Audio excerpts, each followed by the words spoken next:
Good morning, everyone, and welcome to the second budget session for the City of Salisbury. First up on the agenda today is infrastructure and development, and we're going to start off with planning and zoning. Okay. Ms. Pollock, Thank great you. to see you. Thanks. Summary on your key items and Okay, sure. So what I was planning to do is talk about personnel items real quick first, and then CIP, operating, and goals and priorities. So I'll hit them Perfect. quickly. Perfect. So the personnel items actually have my key essential items this year. The first and foremost is a new position for the sustainability coordinator. You actually got a little bit of a taste Monday night at council of what our AmeriCorps representative is doing right now for sustainability with the Green Business Initiative. So we're seeking to fund that as a full-time position this year, and it is in the mayor's budget. I'm very excited about this opportunity. I've worked a lot with our AmeriCorps position this year.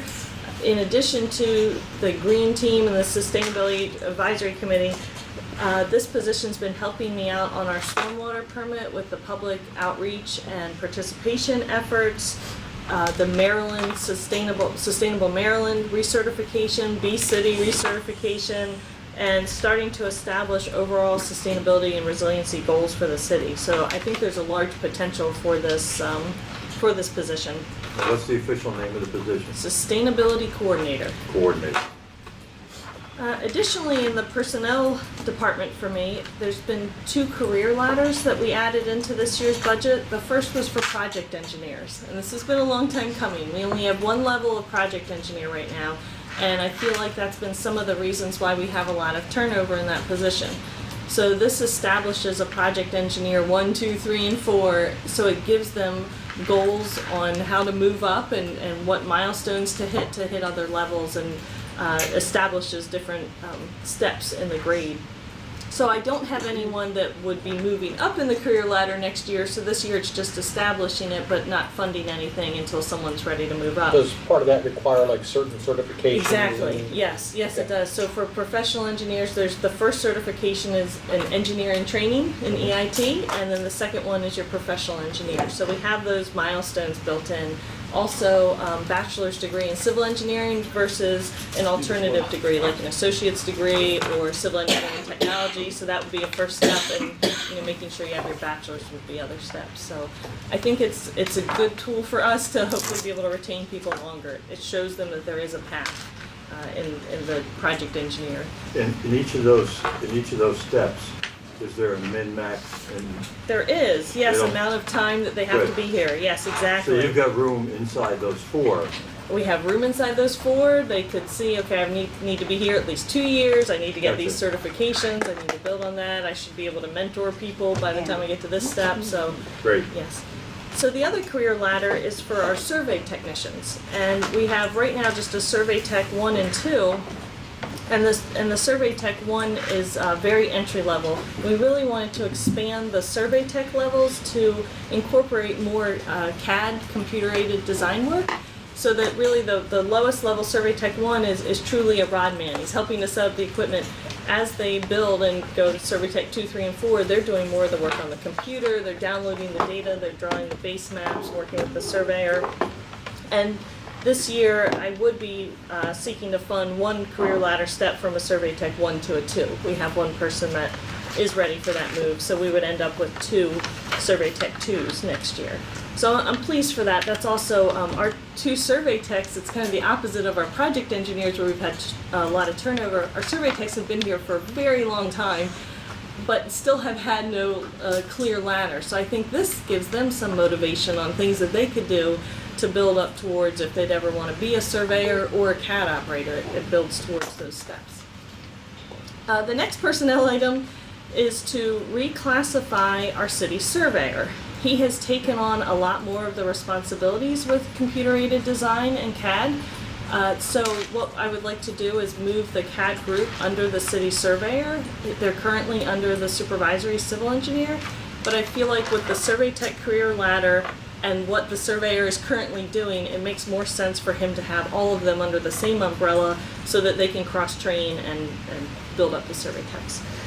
So those are my 3 big personnel items. I did want to point out something on the authorized position schedule that's could be perceived a little bit unclearly. We reallocated the way the engineering group is shown. We have 3 different engineering accounts: a general fund one, water engineering, and sewer engineering. And the personnel were always in those accounts in a slightly odd allocation. It was 41%, 41, 27, 32%. Some were 75, 25, some were 100%. So I talked to Keith this year and I said, I'd really like to have this consistent: 34%, 33%, 33%. Just make it consistent across the board. So by doing that, it did change. There's 2 people that were down in water engineering and sewer engineering that got moved up on the authorized position schedule to just in general fund engineering. So it's not that we added new engineering positions, they're just shown in a different location. So there's zeros down in water engineering and sewer engineering as if they're not funded, but they did get added up in the 31,000 account, the general engineering. So I did just want to point that out so it doesn't look like I got this windfall of new employees. There's only one new I saw the employee. difference in the numbers. Yes, so that is why. That's why we have that difference. Question on the surveyor. Uh-huh. Since he's gonna have 3 reports, Three, so he has 2 now, the 2 survey techs, he'll be getting 3 more with the CAD. so he's got 5. But He he's would have 5. he's already been in a position with supervisory experience. Exactly, yes, he has, yep. And I'm not changing the CAD structure. Right now, there's 3 CAD operators. 1 is the supervisor and 2 under him. So the surveyor would have the CAD supervisor report to him. The 2 other CAD operators would still report to the CAD supervisor. So he'll really only have 3 direct reports. Okay. Okay, so those were my personnel items, and they were really my key essential items. I wanted to touch on the CIP and what was funded, just briefly, because a lot of the CIP does fall under infrastructure and development. So we're very pleased. Our big new project this year is the zoning code revisions. And with that and with many of the CIP items, they're funded but in part. So we worked with the administration and kind of came to terms on what was affordable this year. So you'll probably see a lot of the CIP items a reduced funding level, but still manageable and can still keep all these projects moving forward. Street reconstruction, the bikeways, urban greenway, everything was funded, but to a little bit lesser degree to what was in the CIP. So we talked about what we would do with those funds and how we would manage that. But zoning code revisions is a new one. So that's one we're excited to be able to get rolling. We have $75,000 currently in the CIP budget for that next year. So let's see, what else did I want to say about? Oh, the other thing I wanted to note with CIP, because I thought it could be a question, on the water and sewer capital projects list, we had talked about, at one point, Keith and I had talked about, is there anything we could defer a year? And so if you see the sewer infiltration and inflow did not get funded this year because I felt like it was something we could defer. We just awarded the manhole rehab project on Monday night, and that came in considerably under budget. So we have a fair amount of FY19 money left over that we can still put something else out to bid and do more sewer I&I work. So I felt like we could skip FY20. Sewer infiltration and inflow is a long-term, that will be many, many projects funded over many years, but where this first piece that we bid came in so far under budget, and we still have a little bit over $200,000 that we could put something else out to bid, I thought we were fine to defer next year and pick it back up again in 21, because we'll still be able to keep moving forward on it. So you'll have enough to not have to wait till next year? Exactly, Okay. yes, because we awarded that bid for slightly less than half of what we had in this year's budget. So that's great. It's That's great good. news. So we Yeah. still have the ability to do more. So I did just want to point out that's why in particular that one was deferred, is because we still have enough money to keep it going. Excuse me for one, let me just ask while I think of it, because Yes. I'm gonna forget it. The cleanup that we began 2 years ago with closing out the funds. Some box and bomb pools. Yeah. Are we in good shape there? We've closed out a lot of the older pools, and it's really great, the progress is made. Right. But before we pull the trigger on the issue this year, we'll take another pass through, because Usually we don't like to try to close them out until they're all complete, the final closeout, because it costs a lot, and we don't want to make Lindsay Raider rich. But if she's in there anyway, even if it's not related to that bond, if she's issuing a new bond, if we wanted to avoid some of the proceeds from the new issue by using existing, we will. So we'll revisit that prior to the issue to make sure we make use of every available fund. Good. Sorry. Great, good. Okay, so now I wanted to touch on the operating accounts briefly, and I will start with planning and zoning. So I have 6 orgs, so I'll go through those quickly. The first one is 19,000, which is planning and zoning. There's actually only 1 staff member in this account, and it's generally pretty minor operating. The increase this year is that zoning code revisions CIP item came into here as consulting fees. So that's why you see a little bit of a bump in the adjustment there. That was for that CIP item. Well, that answers one of my questions. I had two. So in general, I guess I should start with, of the operating accounts, we maintained a level budget.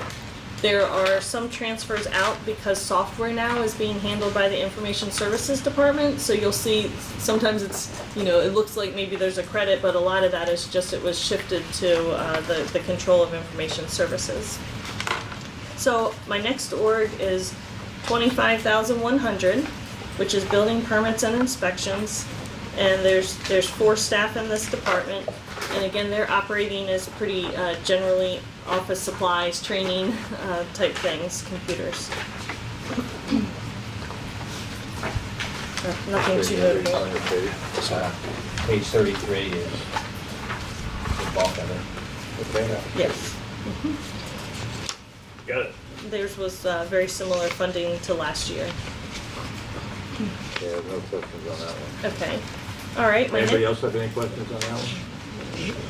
Okay. The next org is 31,000, which is the general fund engineering account. So again, this is one of 3 engineering accounts where the bulk of the staff is split between. So this is there's 27 people in infrastructure and development right now, and this is I believe 22 of them come out of these 3 orgs. So part of the reason you see the salary adjustment is because of the reallocation between accounts that I mentioned before. It looks like our salary, okay, I was gonna say, it looked like our salary dropped significantly, but that's, the reason is it used to be a lot of the staff were 41% out of this account, now they're 34%. So we just balanced it out, which to the benefit of the general fund. That answers my question on that one. Okay, great. So street maintenance and curb and gutter in this Yeah. account, so What's it's. that one? It is a slight reduction from last year, but we are still benefiting from having sort of that backlog of state aid money that we are getting reimbursements for.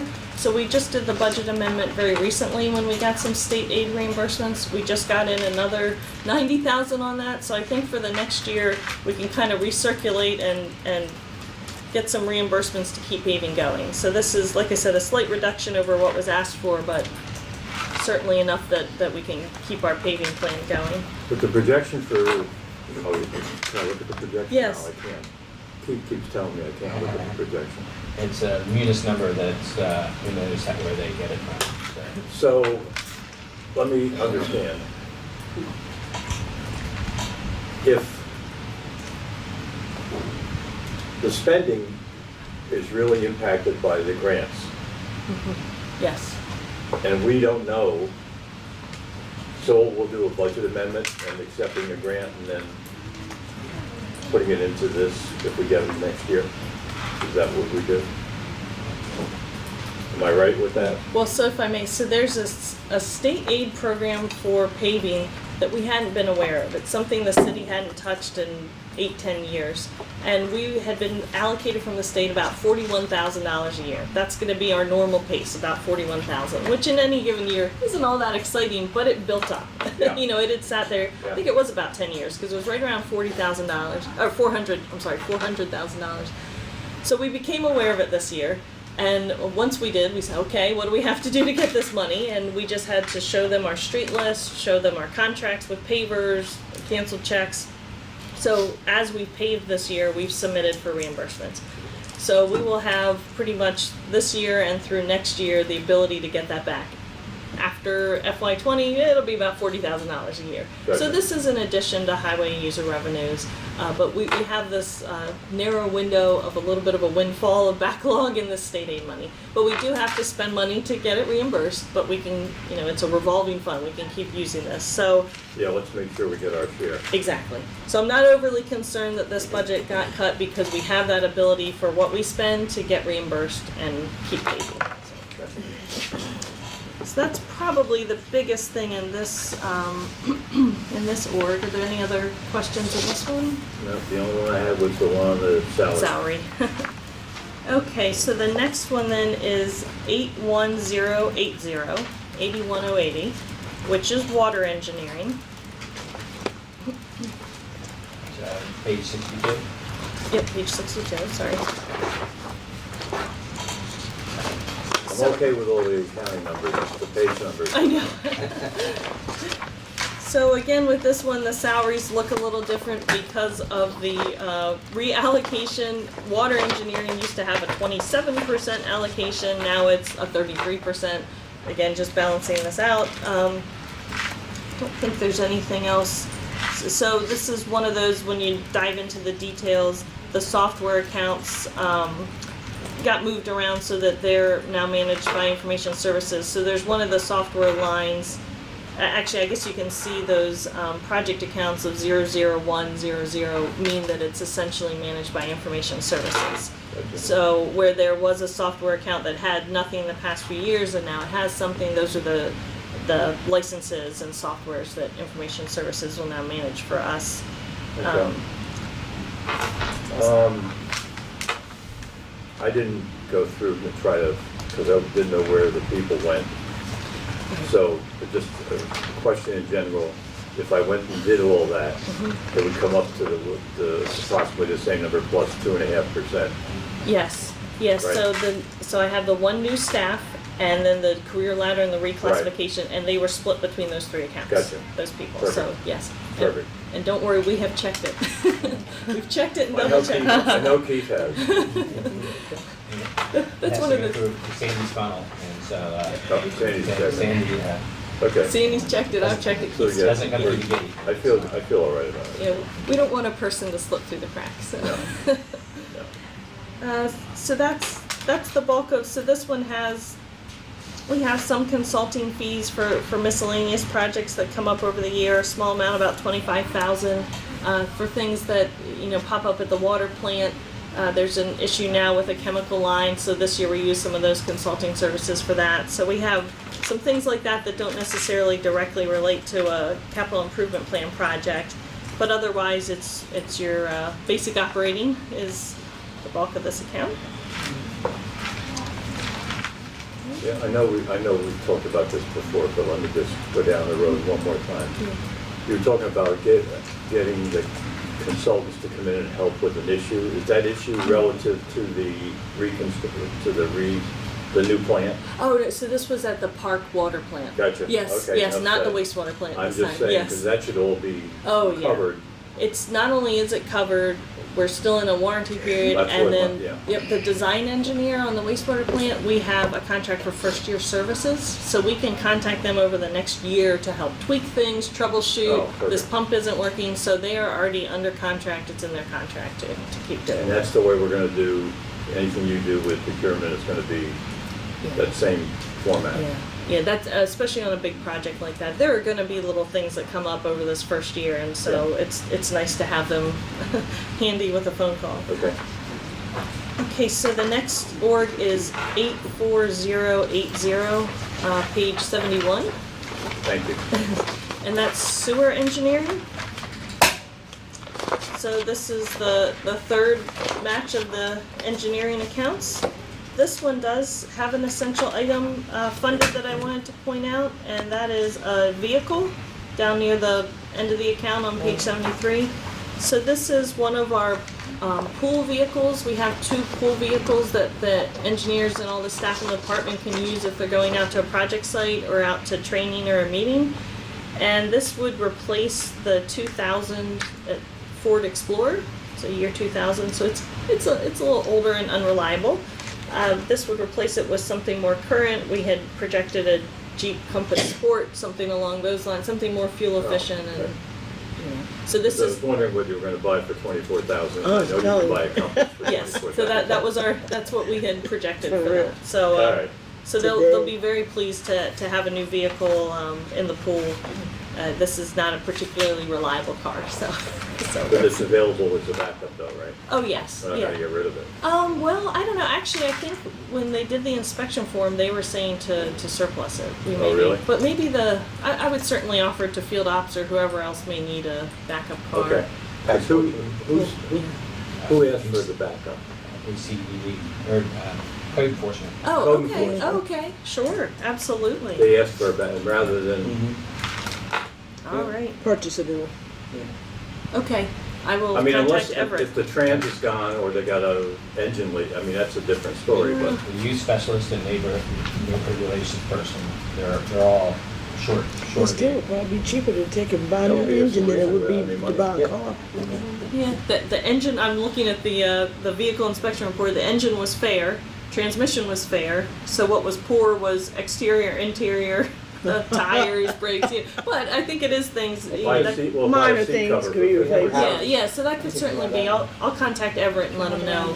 And then we don't have to worry, we can fill that in. Right. Sure, Save money. Good, that's great. glad I will you let brought it up. Purpose. Good. Okay. And my final org is 60850, which starts on page 99, but is primarily on 90.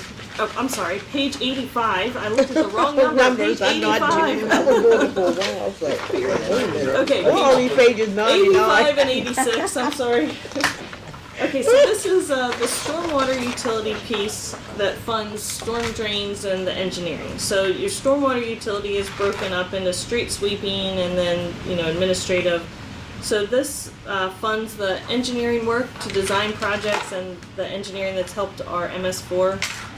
For the first time, this is funding the $50,000 for the Chesapeake Bay Trust Cooperative Agreement, Right. the grant program, so that is in this budget.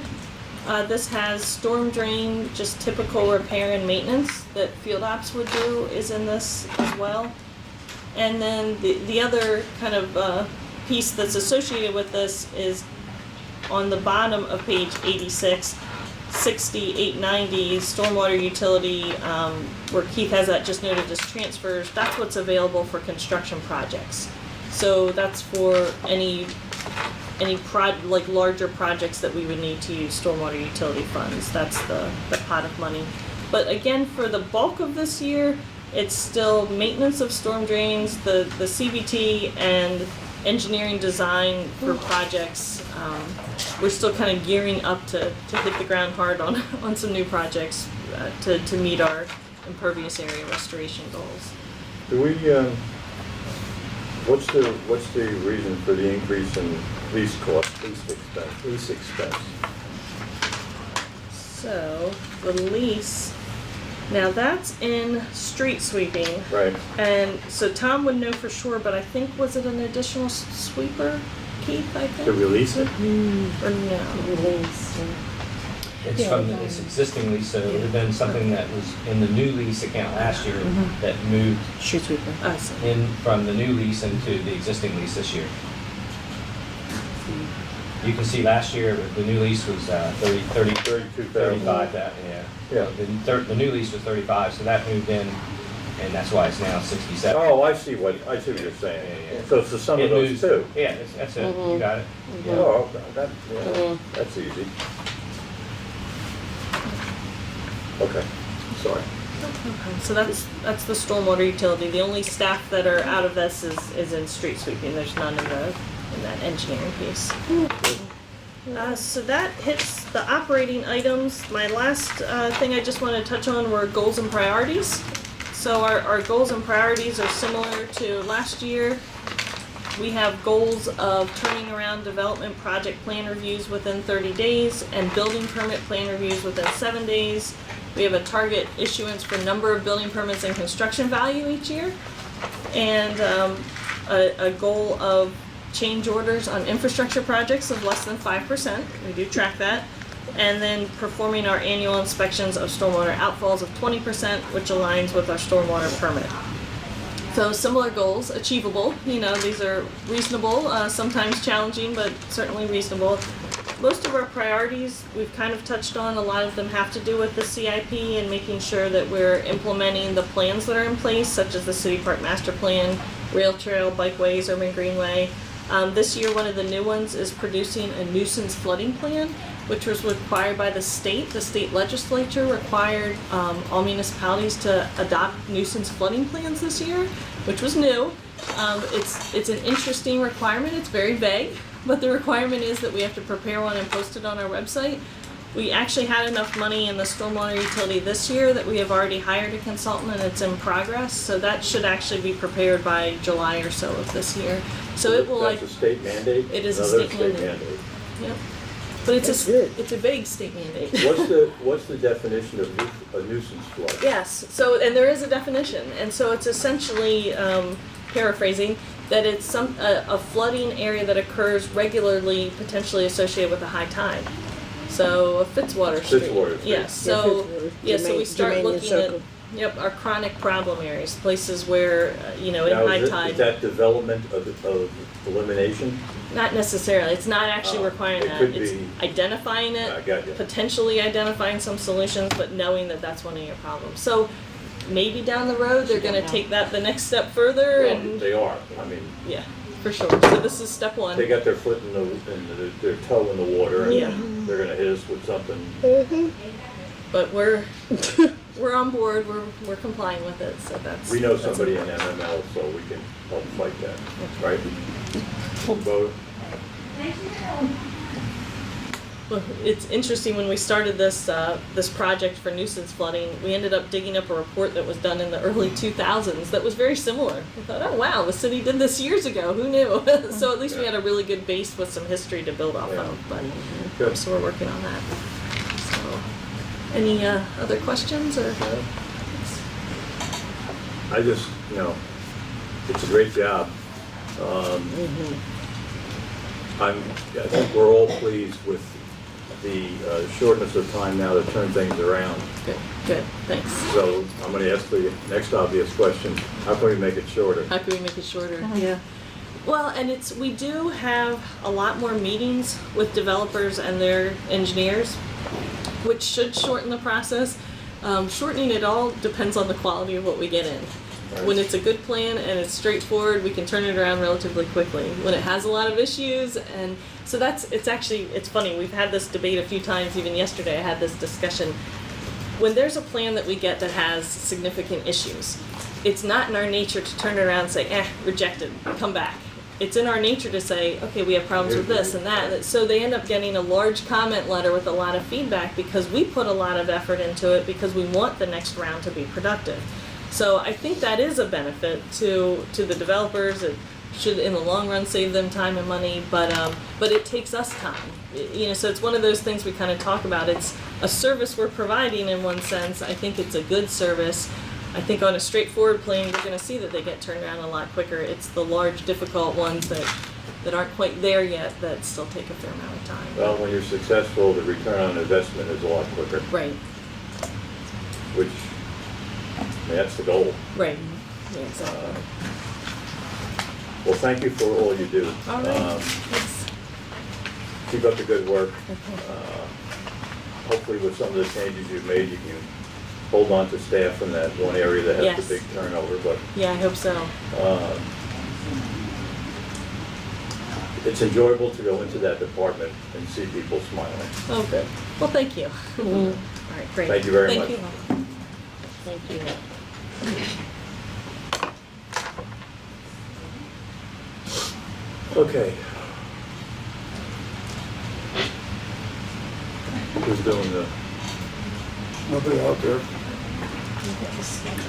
Yeah, the schedule is, we asked Corey to come over. It's kind of spread out a little bit this morning. Next one wasn't until 9:30, so we've asked her to come over early. We're about 30 minutes. We scheduled an hour for each. Let's About move 30 it up. minutes. It's not gonna be. Yeah, we'll If shift we all everything did our forward. homework, there shouldn't be an hour per stuff. Yeah, we could I mean, finance is at 12:30. Are you presenting on that, or? Yeah, I can. We can always jump ahead with that if you wanted to. Yeah, yeah, why don't we go to that? Okay. Is that, do we require to, let me think about that. Green. That's usually when we go over the, No, I wasn't gonna try to do the overall. Until- I was just gonna do my department, which would be very. yeah, let's do that. Okay, Let's do that. yeah. I I wasn't just have to gonna try to find- do I that. just have to find my notes for Debt that. service. I still need to, Yeah, that's at 1. talk to the administration about that a little bit. We're not gonna be here for one, I'll tell you right now. There's no way, based on what we're doing and the Yeah, way I mean, it's going. I'll make a couple phone calls, get everyone to kind of move forward. That's Do fine. 30-minute windows. Because everybody did their homework. All right.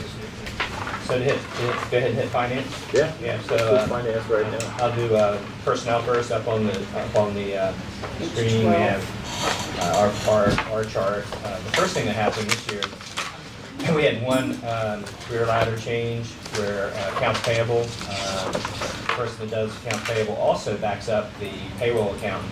And periodically, that person does from soup to nuts the payroll, so that if that person that does payroll on a regular basis got sick or had to take leave, we got a backup. So it's a pretty big responsibility for that person, so we wanted to make sure they got properly graded. So that person got reclassed to accounts payable 2. Another personnel change, we added a cashier in response to the responsibility to handle all of the real estate payments. Previously, we were right on the edge.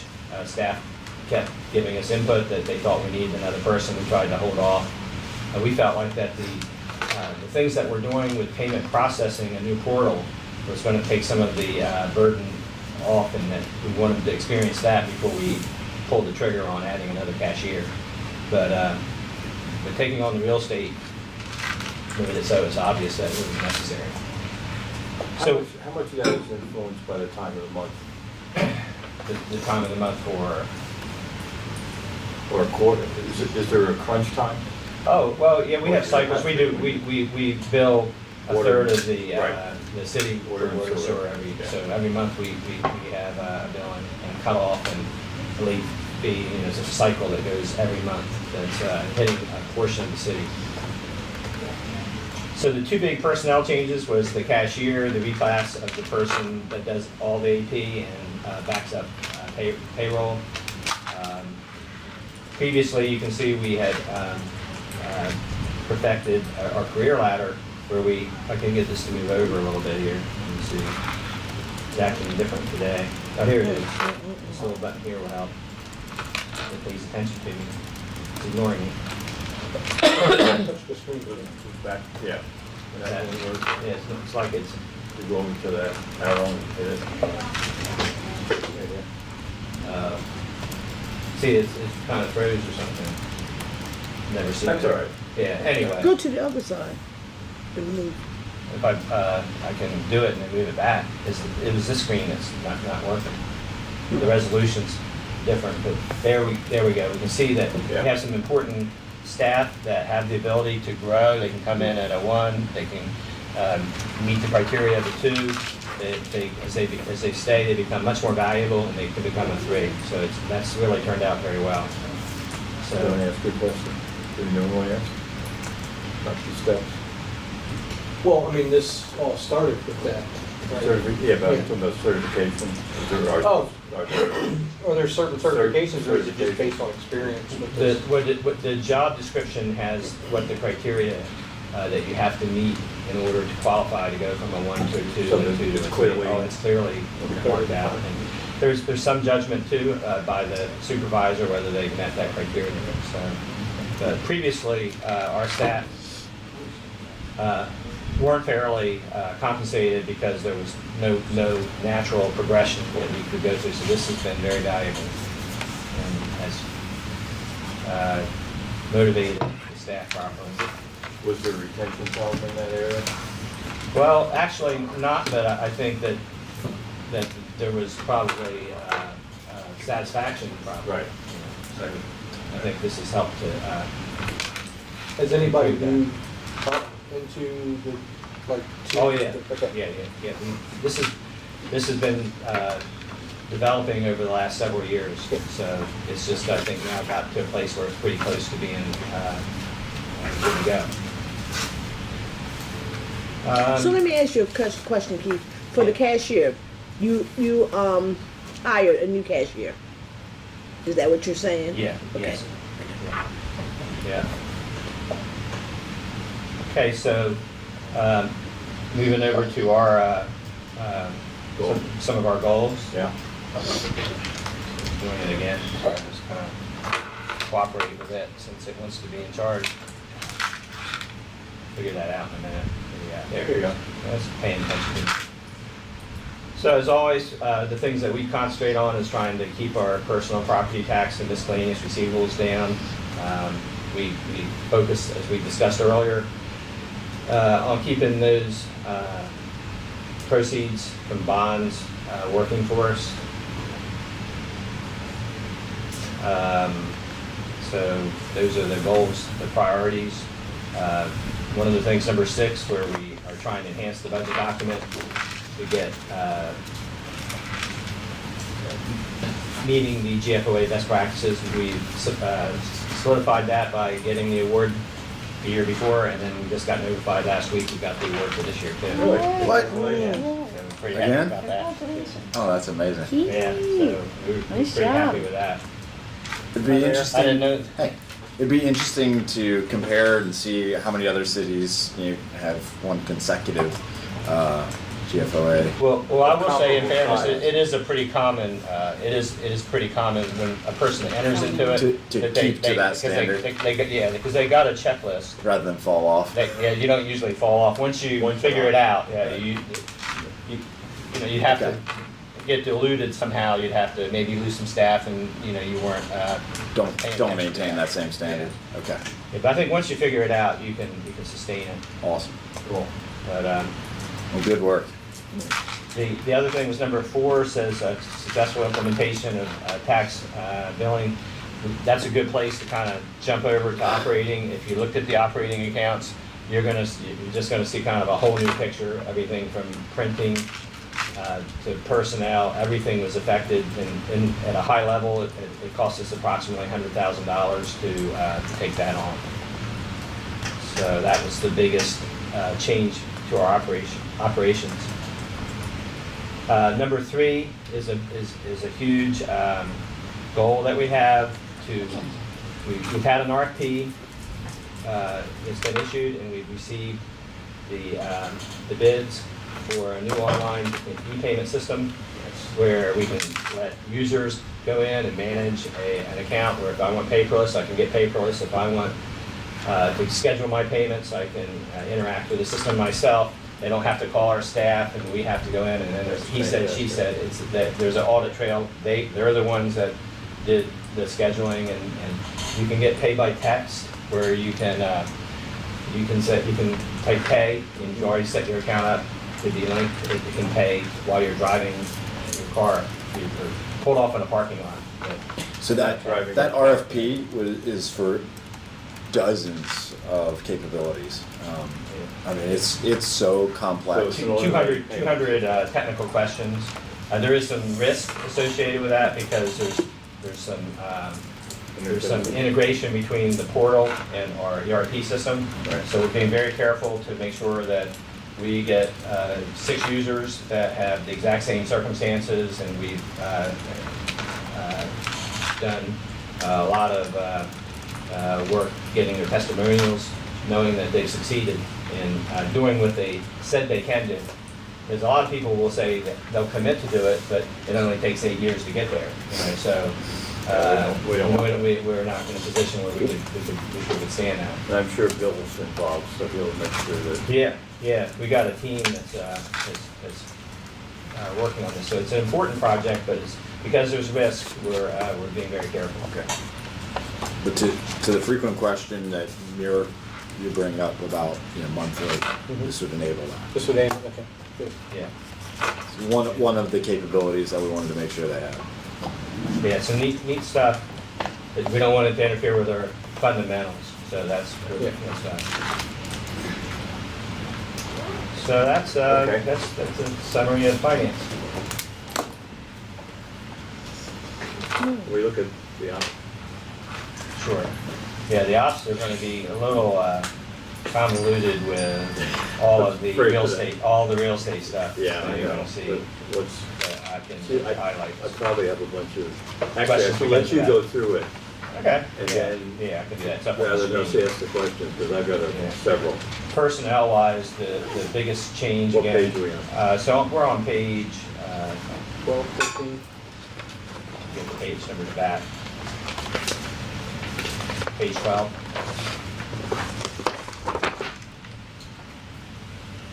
Starting at the top, we've got an increase in salaries, primarily due to the reclass of the AP2 person and the addition of a cashier. The next. That's two positions? Well, That's one position One and a position, yeah, reclass. reclass, yeah. Okay. The next big item, you can see bank fees is up. That's a good place to talk about something. One of my questions. Yeah, that's so one. we're considering proposing that when we implement this new portal, in the past, if you wanted to make a payment through official payments and pay your utility bill, there's a significant user fee. Like it's like $5 or more, just to pay your utility bill over the internet.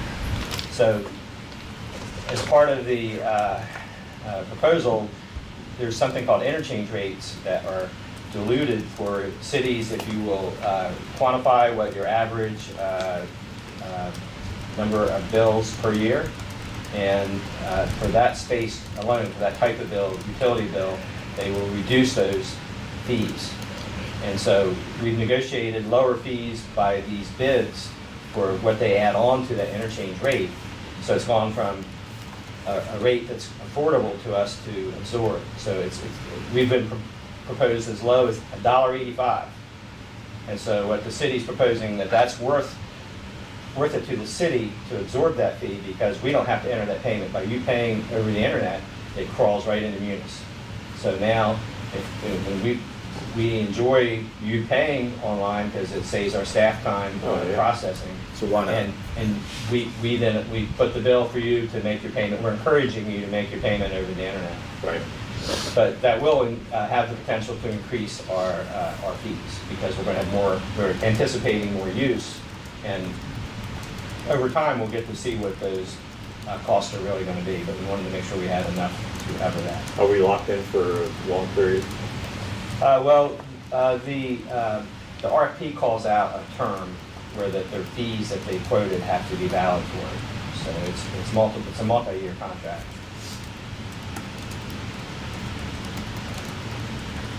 But the fee amount depends on how many people use it, correct?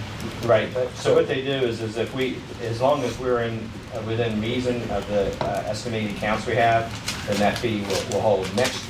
Next year, they could revisit the quote if that is materially different. So if we weren't, let's say we were short of what we estimated, the number of bills we sent, then that might give them justification to adjust that fee. I don't like that. But anyway, Yeah. is that negotiable? Well, the interchange rates generally are governed by others, so they have Just don't say it's the state. Yeah, it's a regulated fee for MasterCard and Visa fees. They're called merchant fees. But this is fabulous. I Any mean, business has them if you take credit cards. I know, I just don't like the idea. Yeah, because you have to of spend or just- I something. mean, and really, Over a it's certain probably amount no of money different than if before I they come in accept and pay with my Use credit the card, card, you're 'cause still if gonna it's get hit. They get we're charged. good. This isn't how many people, an estimate on the number of people that use it. This is an estimate of the number of bills we send out. So we know how Oh, many so bills we we send know. out. Okay, It's not that's gonna, different. it's not That's gonna different. change, no. Okay, no. all right, that's different. Yeah, That, I'm cool with that, that's all right. yeah. no. All right. So we got some consulting fees, you can see that was Yep. increased, and that's due to the implementation services that are in the RFP contract. So we have some room for that in the software as well. to license the software that's going to be necessary to accomplish what we discussed. For the Printing. For the payment portal. Yeah. Printing is real estate bills.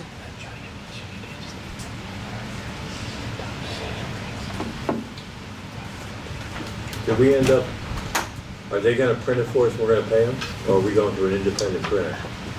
I don't think did we discuss that? Yeah, so we've been able to work closely with the county to find out, how they approached it. We determined that that the approach they have used is best, where they use Minuteman Press to, and we walk a thumb drive over to them, they print them, and then Mail Movers actually does the mailing itself. So we take the thumb drive to Minuteman, they print them, then they take them over to Mail Movers, and they mail them. It is worth mentioning, this is a little convoluted in that it's not feasible to take the delinquent bills and import them into the city's ERP system. So in other words, while the county has Munis and the city has Munis, all of the delinquent real estate tax balances will remain with the county. So they will be collected and then remitted, the funds will be remitted to the city just like it always has been. The city's only picking up the current year's bills and billing forward. For now. Okay. So delinquent bills going forward will be responsible for it. Absolutely. And then, but But- the carryover. the carryover, That's they're right. gonna handle. And that could change, but that was all that was manageable. Okay.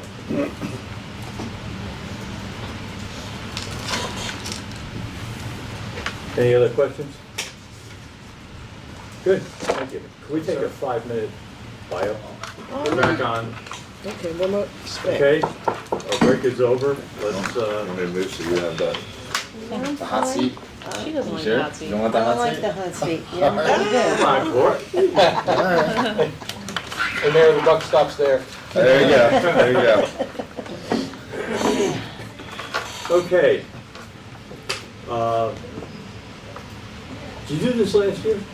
Nope. No. First you didn't. time. All right, so what we essentially go by is we go over anything you have in terms of your personnel, critical items, and then any adjustments and things you may want to point out to us, and then we'll go through the operations piece.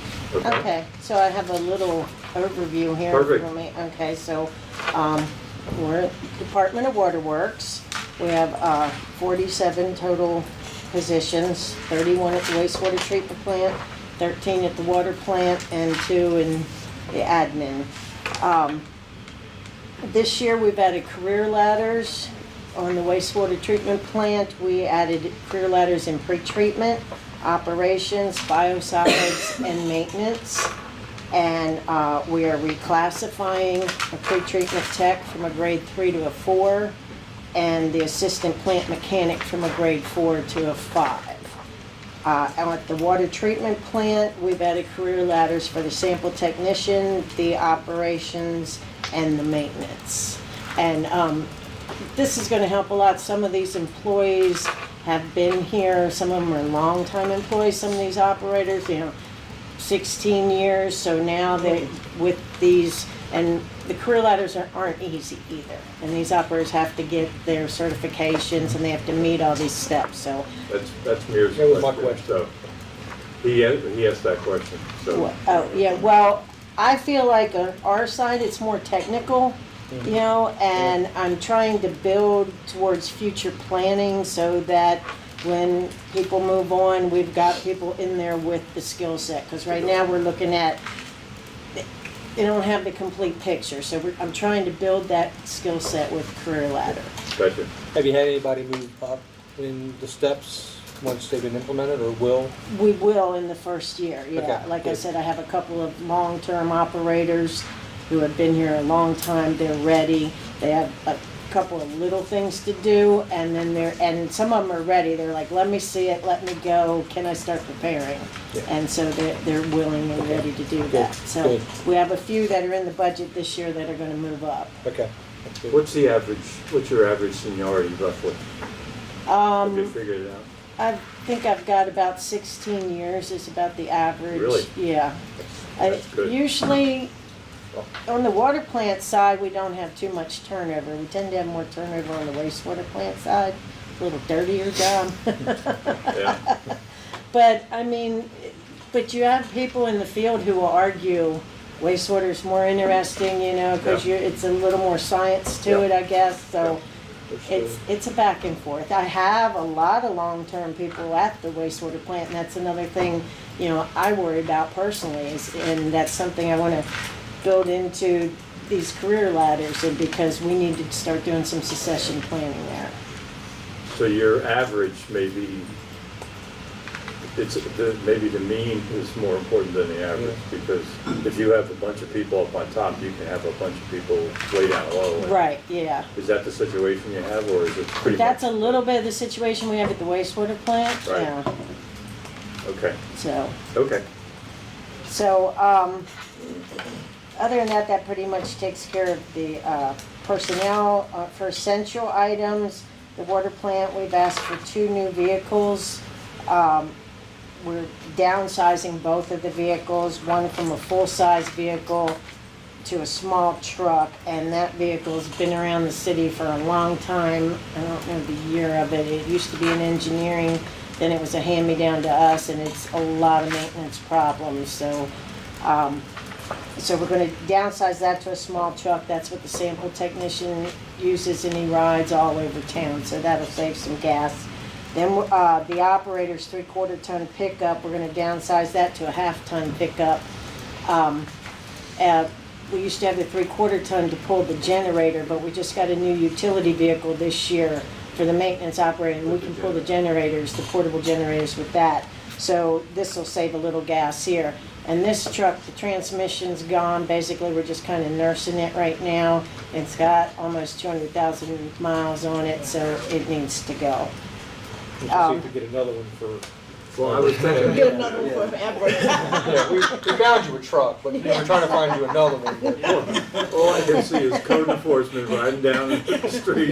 As long as you're ready for a new And transmission. the bottom yeah. drop out. Yeah, we're using it as little as They possible. need to be right now. inspected. And then we're projecting chemical increases for next year at both the water and wastewater treatment plant. We go out for 3-year bids in the FY20 budget. But back in December, one of our current vendors made us aware that prices had gone up, and they actually put a little cost increase on us back then. So we will be going out for bids this year, and so we're projecting the increase. So we put a little extra in the budget. We added a $57,000 increase in the water plant and $130,000 at the wastewater plant. The chemicals that you're using now, is there a limited number of suppliers? Not really on most chemicals. I mean, most of them, there's quite a few. It comes down to when you get to more of the ones that have their secret recipes. Like we have the corrosion inhibitor on the water side, and you have the polymers at the wastewater treatment plant. There's a limited number of ones that will actually work. Yeah. You know, and like on the water side, we have to get them all approved by MDE when we Right. change things, and so that makes it a little more difficult. But for your basic things like chlorine and fluoride, things like that, your caustics, things like that, there's quite a few vendors that bid, but they're usually pretty tight in price. No collusion. No collusion. I used to work in the oil business. Oh, okay. Yeah, we didn't have any either. At least not. Okay, moving on. So those are all of the big things that are Great. essentials. So you want to hit operating now? Let's just make sure, because I want to make sure we get a chance to look at all the, you find the page? Well, it's a whole bunch of things. I know. Oh, Starting yeah, where- because it was all, yeah, flat. Okay. Yeah. Just move a couple things around. It wasn't towards the end.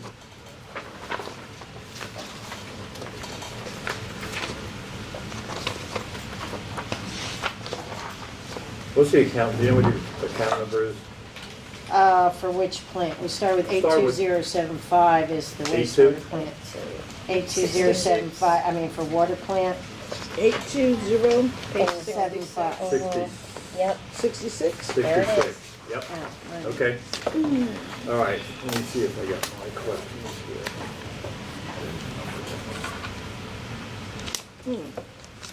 Mine got numbered differently. I printed it. Keith didn't see.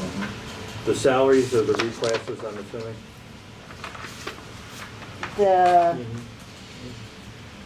well, yeah, none on this one were reclassified in 82075, but at the bottom is the career ladders added at the bottom of that.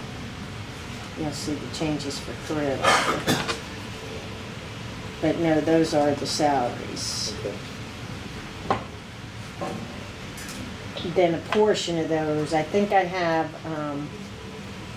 3 people on the first line that would be moving up and 1 on the second one, I believe, on that one. Career ladders.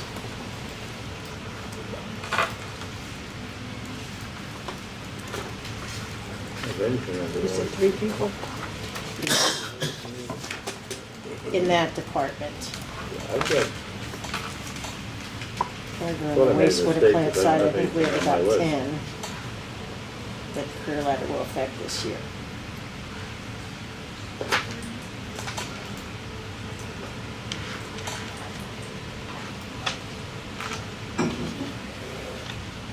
I have no questions.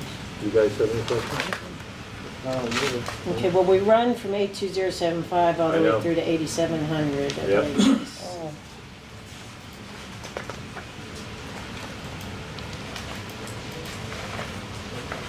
But if you have no questions, Don't ask for any, would you? yeah. I mean, all the numbers make sense to me, so, Yeah. Yeah, well, everything in operations level, we were able to level out with no increases other than the essential items that I mentioned. while we have you here, are the numbers still holding for outfalls? We still maintain the Nitrogen same and phosphorus. phosphorus and nitrogen? Yes. So that it's, you have no concerns about meeting the, We have little concerns here and there, not really with that, more than like, I was made aware this morning, we're having some problems with some of the new meters failing, and then that could cause us reporting to MDE, you but know, that's, when they're coming that's in. more operational. But yeah, than it- we're having it's not- operational things like that, but as far as meeting the numbers, the Right. discharge numbers, we're right there. So Good. that's been the really good news. Good. And that'll take a lot of those fines away too, that we had in the past. Back in the day. Yeah. When I was on council, we were getting hit. Yeah, it was crazy, the fine, so, yeah, that looks good. We're still a lot of kinks in the plant that we're working out, you know, now the project's done, but, overall, it's working really well. Any new project, you're gonna have little things On afterwards. page 77, there's a, I think you refer to this, it says skilled SE, and it shows a doubling, no, I guess it's not double. Pretty significant increase on that line, is that the reclass? I don't know Under sewer branch? what account number are you on, because my page is on. 86085, and then the sub is 523600. So last I year's thought that budget was was the rate 76, it's the second column that you want to compare. Yeah. Mhm. Oh, This year's okay. 74, yeah. What's the 64? That's the Oh, revised the budget, so revised budget, so they yeah, grabbed, okay. they grabbed something. Gotcha. Yeah. 52360. They found money. There you go. Any other questions? Oh, Jack, I have. She's still looking for it, I think.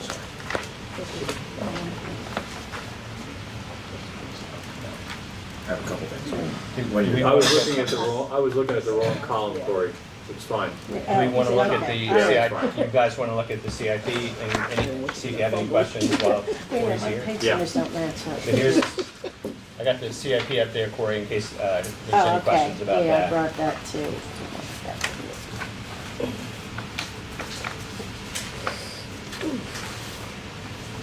Bathroom addition? Yes, at the Paleo Water Plant, when that plant was built, there was just supposed to be one operator there running it back in 1976, and so we just have one little tiny toilet in the middle of the plant in a little tiny cubby hole, and now we have, 13 people out there, and like 8 of them are in the plant, so we want to build, we have a room that How long will is. this last? Like, what's the We're gonna cost? build two toilet stalls and a shower, which we really need a shower there, like when they get caught there in snowstorms, or if you were to get chemicals on it, all we have right now are like cold Is the showers. emergency shower. Yeah, and Right. they're cold, so, Right. so we already have, the engineers have finished the plans for it, so we have the plans, we're gonna move the bathroom into a completely different room, it's gonna be a nice big bathroom, locker room type. And then the old bathroom, we're gonna extend our lab into that area and make a little more room for the lab. So, The good news, the plumbing to then treat this sewage is real short. yeah. Yeah. So I thought that's, we were gonna do septic, but so that's what the bathroom Yeah, I is. see. That's a good idea. Yeah, can you imagine? what is that first Probably item? The same bathroom. Fiber Fiber backbone. backbone. Yeah, what is that? That was the Sorry. fiber optics for the Oh, wastewater gotcha, plant. okay. Okay, And the sewer infiltration, Amanda spoke to that Right. earlier today. Yeah. yep. Questions on the CIP? Very straightforward. Good job, Cor. All right, Thank you for what you Thank do. you. thank you. Keep us legal. Before you go, Yes, can sorry. I just hit on a couple things real quick? Sure. Sorry. One thing, and I know we didn't address it, but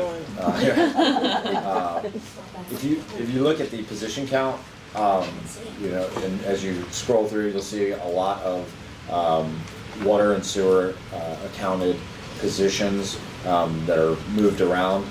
It's just continuing to clean up. So it's not new positions. Amanda talked about that. Yeah. Not new She covered, positions, but. yeah, okay. she covered that. And then the second thing is, you all had your first budget meeting in here prior to the first reading, Yeah. and prior to my ability to announce our budget. Yeah. One thing that I don't know if it's been discussed at all while I haven't been here is there was discussion about a water and sewer rate increase that is not in the budget. Yeah, we It is flat. Zero. like it. We're in a healthy position, Yeah. thanks to last year, Yeah. and it's not needed. Great. Good news. Thank you. Good news. Great news. Okay, we'll try again, Cor. All right. Run. Run. This time run. Keep it running. Okay, I'll Don't get forget some your fudge, fudge. thank you.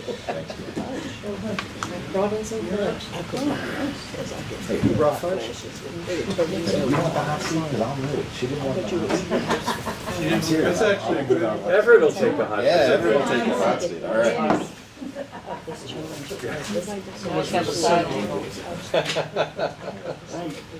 Mayor offers you a seat, take it, right? There you go. How are you, Everett? Good, good, how are you doing? Thanks, Greg. 4 years. And I'll stay in touch with you about timing later.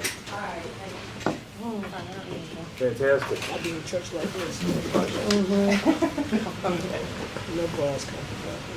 Several.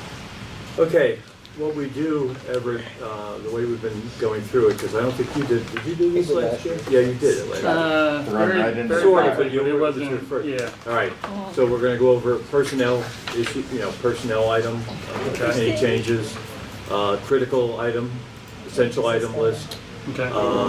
goals and objectives, and then we'll get into the actual operational. Okay? Page 34. Okay.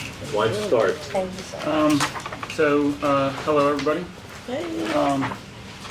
With Housing Community Development Department, the only personnel changes really that we're doing Last year, we added a whole bunch of people. We added new positions. We added the neighborhood relations, we added youth development, we were adding an extra caseworker for the Housing First program. We ended up getting a new code enforcement officer. That wasn't really an addition, and people, we actually went from, when I started, 6 code enforcement officers down to 5. And we've just filled that 5th position this past February or so. What we found is we needed to, I think as you're seeing probably with a lot of departments, is we had to create a career ladder. So there was some room for them to, aspire to move up. This past year we've done a lot of training and tried to target on that.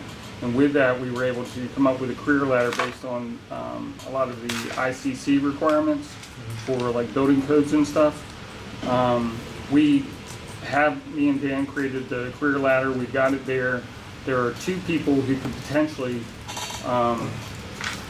move up this year if they do the work and pass the test and meet the qualifications. There's a good chance that they may or may not. It's either way.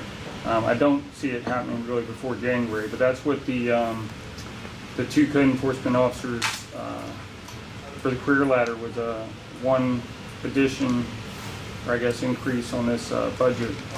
The next increase that we had for personnel-wise was a reclassification of Dan Hope. We're reclassifying him from senior code enforcement officer to essentially the supervisor of code enforcement. His last position really didn't require him to be a supervisor for all the other code enforcement officers, and we need that oversight. That reclassification increase gives him we obviously edited and changed his job description to include all those supervisory responsibilities. Otherwise, our personnel stuff pretty much has not changed. We did try to make the caseworkers go from grant funded to full-time. That doesn't look like that's going to happen this year. We've also determined that based on the Housing First budget and not being able to really increase the program, that we probably only really need 1 caseworker. For keeping Joe on, it's a grant-funded position. I would hope at some point in time in the future we can actually bring him in full-time so he gets the full benefits of city employment. So that personnel-wise, that's about where we're at. We've got 5 code enforcement officers. We got the code enforcement specialist, which is Steve's position. He's doing all of our cleaning lanes now. That was a big change last year. 2 questions Yes. I have. How many steps in the ladder? I did not bring that with me, but I believe there are 5. That's a lot of steps. Yeah. I mean, so each one of, right now, the code enforcement officers are required to meet the property maintenance exam for the ICC. But there's also zoning, there's a building inspector, So it's driven by it's driven by certification. by certification. And Everett, from a titling standpoint, it's what, 1, 2, 3 senior Master. supervisor? Yeah. 1, 2, 3 senior master. Yeah, Yeah. so So master's a whole similar nother- to fire and police Right. It's the as same. well. In that, yes, there's a lot, but it's a full career essentially. Right. You could expect to take 30 years to get there. Okay. Yeah, and it's got a time and factor in it, how many years you've been with the department, so. And the that second factors question I in. have is really, it's not a budget item, but just for my own. Dan, you said, is now supervising. Yes. Did he have any supervisory experience before he took the position? Yes and no. Sort of informal? It was very informal. Oh, He just did complete the one-day supervisor training with Okay, Warwick. that answers my question. I want to continue to get him into some more of that. But he's definitely acting as supervisor right now. Okay. And you're mentoring him? Yes. And I think that's really the best way to put it too. The expectation has largely been that he's responsible for what's happening Right. politically. However, not being compensated. They all look to him. Not been given the authority. Yeah. Yeah, his job description as a senior code enforcement officer didn't cover it. Right. And he's not being compensated for it, but I'm definitely leaning on him that way. So we're changing his current job code from senior code enforcement officer to code compliance officer? I believe we decided on code compliance manager. Manager. It's up Okay. here. Yeah, There's a branch. Oh, well, on the one that I got, I guess they changed that since last week. yeah, and we've gone back and forth with the title there a little bit, but, like Christine oversees the housing first, so we call her the manager. Kevin's neighborhood relations manager, so they're good. That- Bill, I think the other thing that it does, there's now clear accountability for that position. Very Where much so. before, as an informal one, you go, well, you're really the leader, but Yep. now you say it's your job. Yeah, So, Well, I mean, he's gonna be directly over the Yeah. evaluation Yeah. and disciplinary action instead of it all coming to you now. So now Yeah. it's, how much, as far as the homelessness case manager, that position, if we took that on as a full-time position, how much would that? It's about 49,000 with salary and benefits. Okay. That's a rough. It's like 48,787 or something along those lines. Because he makes 35,800, and we've developed that based on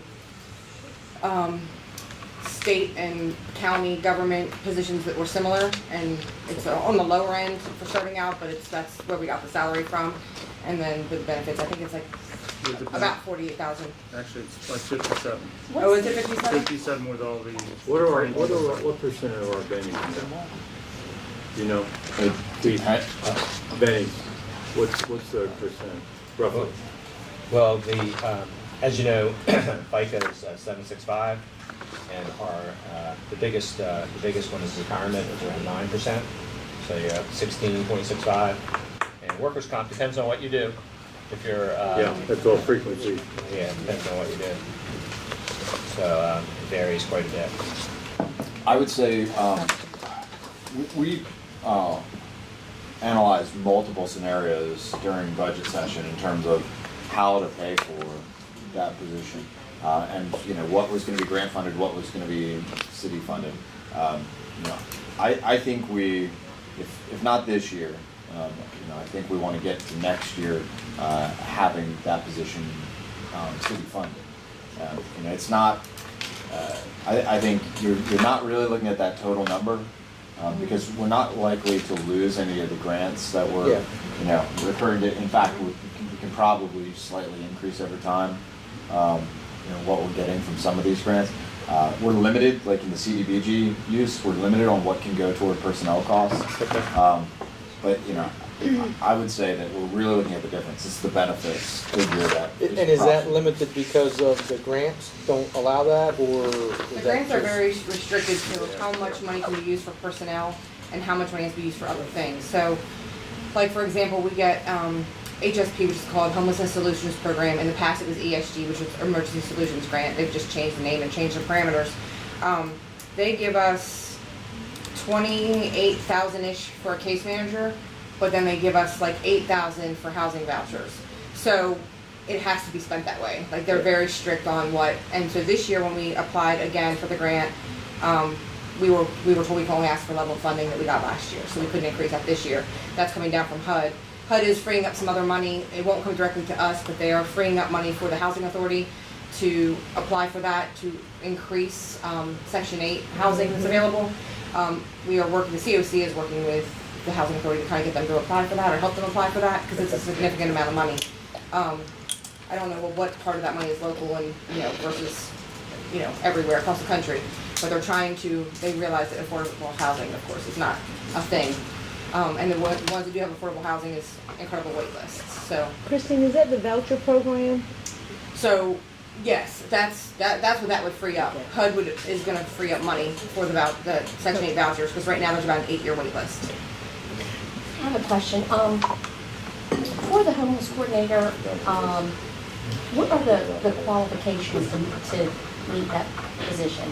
So the position that I'm in, Are you the homeless coordinator? Yes. What were the qualifications? so or- I had to have either, they requested a bachelor's degree, which I will have in 2 weeks. But I was working on it, and I'm in behavioral science, so it's directly related to the position. They wanted experience in homelessness, which Okay. I had volunteered at Halo since before Halo was a Halo. Mhm. We would just go on the streets and feed people, which is now what we call street outreach. It wasn't called that then, but that's the Right. new term. And then I volunteered once Halo actually opened their kitchen, and I would go every week and volunteer there. Okay. They also looked at my relationship with the police department, because we were trying to kind of change how, instead of just arresting people, trying to get them connected to resources. And so I worked at the police department for 4.5 years, and I just transitioned from that to this position.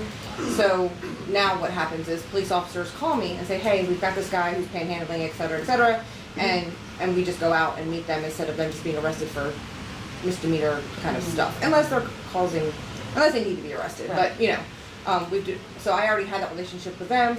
I'd already been with the city for 4.5 years prior. Trying to think of the other qualifications that they asked And you were for. actually the case manager before you were actually. So, right, I was a manager case before. manager first, And and then- then when my predecessor left, I got promoted into his position. Well, congratulations. Yes. Yeah, I would, that's do you have questions? Well, good news. just back to the position we were talking about. Yeah. Since a piece of it is currently grant funded, is the only piece that needs to be funded is the benefits part? No, his whole, it entirely is grant funded. Right now, Everything he's is completely. benefits and grant everything. There's is- Oh, okay. there's a summary of Yeah. kind of how it is. Joe is the person that we're talking about as the case manager. Yep. You can see the breakdown of the salary and the grants that it's coming from. Christine's position is fully funded by the My general. position is fully funded by the city. What We're happens, trying to get the what happens position. if we put money in to do the difference? Does that affect the grant? No. Shouldn't.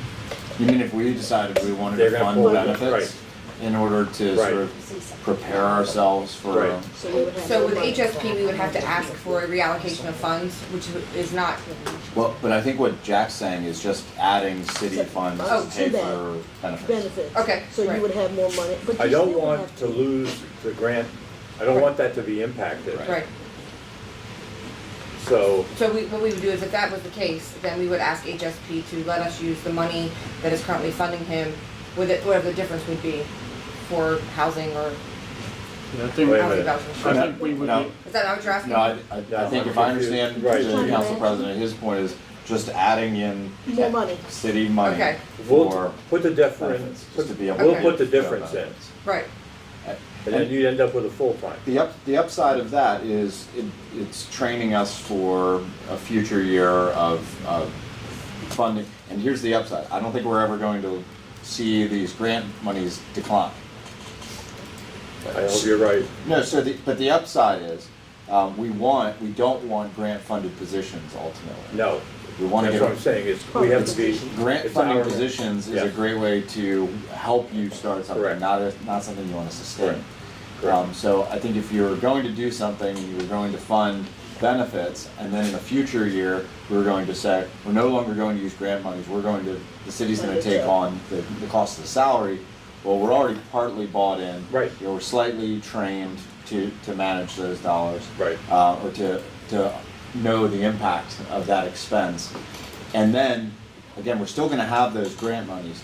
And what we would all, I don't wanna speak for Everett or Christine, but I would guess what they would argue, and you can speak for yourselves, but we wanna be able to have more vouchers to house more Yes. chronically homeless people. Well, And then we that's can the- use those dollars for that. Second Is that person is in. that fair? yeah. and that money actually gets back to the program and works the program instead of paying for personnel. Yeah, and it wouldn't compel us to have to do that next year.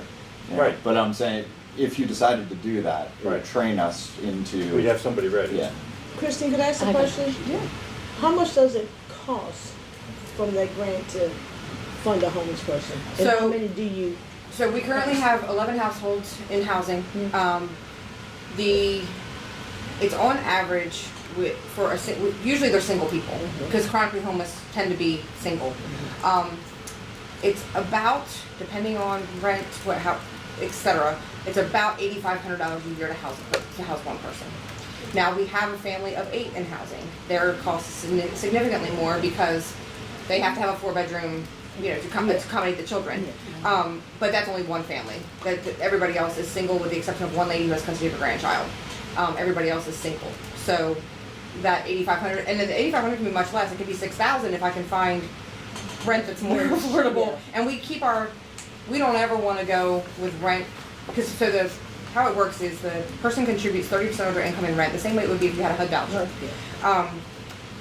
That if they make $771 a month, which is what most people get for SSI, unless they get SSDI, but SSI, they would pay $230 a month of the rent. So if I can get the rent below $750-ish, then the city's contributing less money, obviously, and they're still contributing the $230. So I don't go above. I don't have anybody that has rent above $800 a month. Now, we're not paying $800. We're paying a portion, except for the family that has 6 kids. Now, do you do this? Is this permanent? Yes, it's permanent supportive housing. Lifelong. Okay. Lifetime commitment. So we we have had. changes as utilities after. So utilities, how that works is we pay, for the first year, we pay $100 a month for utility bills. That kind of gives them a transition time from living outside to get into housing and figure it out. And then after that year, the money doesn't change, because here's what we do. They take over the utility bills, and we have case managers that are working with them and whatever, but then we pay $100 more of their rent. So they haven't lost any money, but it's teaching them responsibility to start paying their own utility bills. Gotcha. That's great. It's good.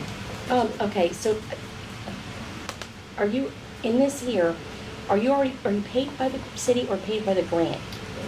The city. So we're trying to get another position?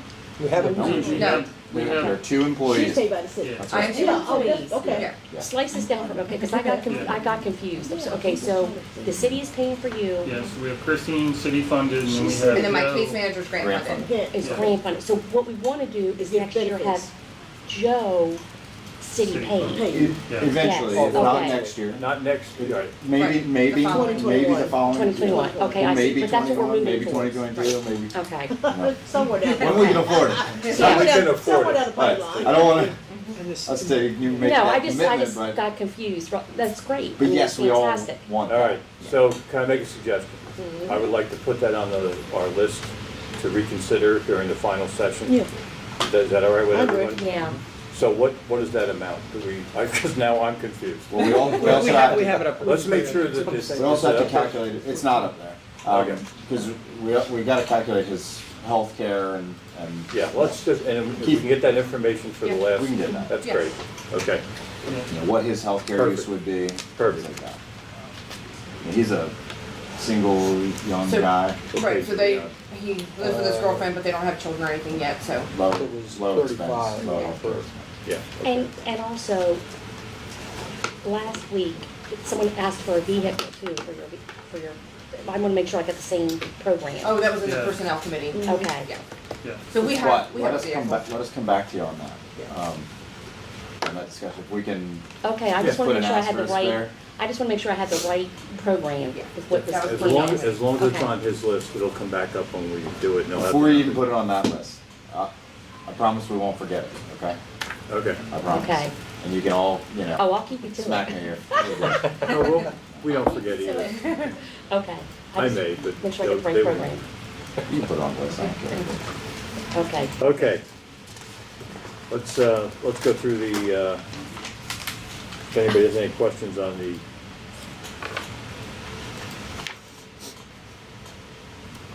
ops. Chart is very helpful. Thank you. So we're on page 35.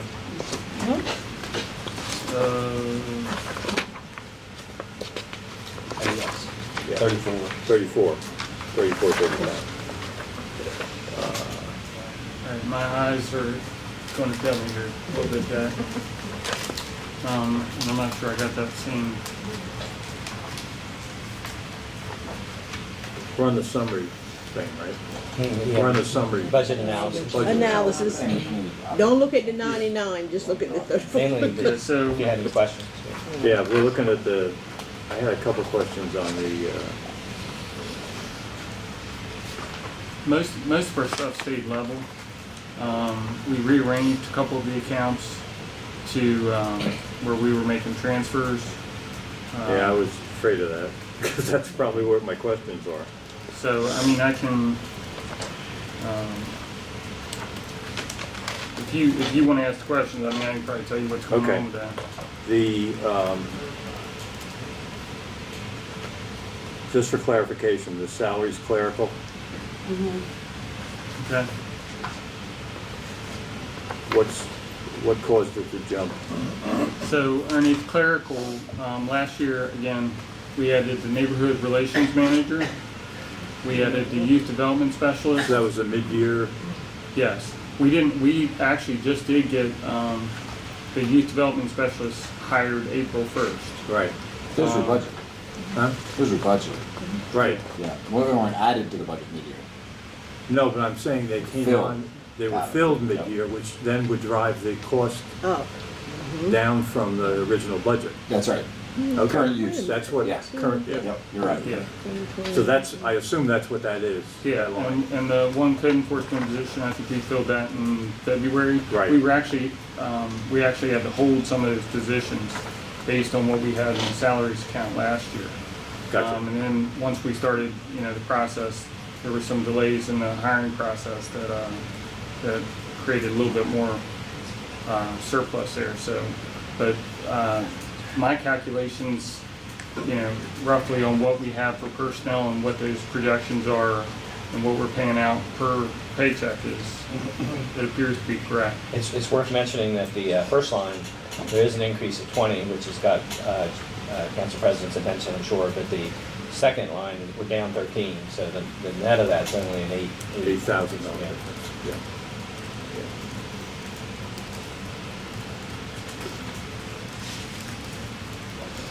I don't think I have anything else on that. No, I don't. Anybody have anything else on the operational cost? I have a couple things I'd like to draw your attention to. Go right ahead. There is some money in there this year for physical improvements to the Truett Street Community Center. There are a couple things that we're looking at. One is, and I don't think there's enough to do all of this, but the kitchenette that meets the health department standards, resurfacing of the basketball court. We've had at least one ankle injury.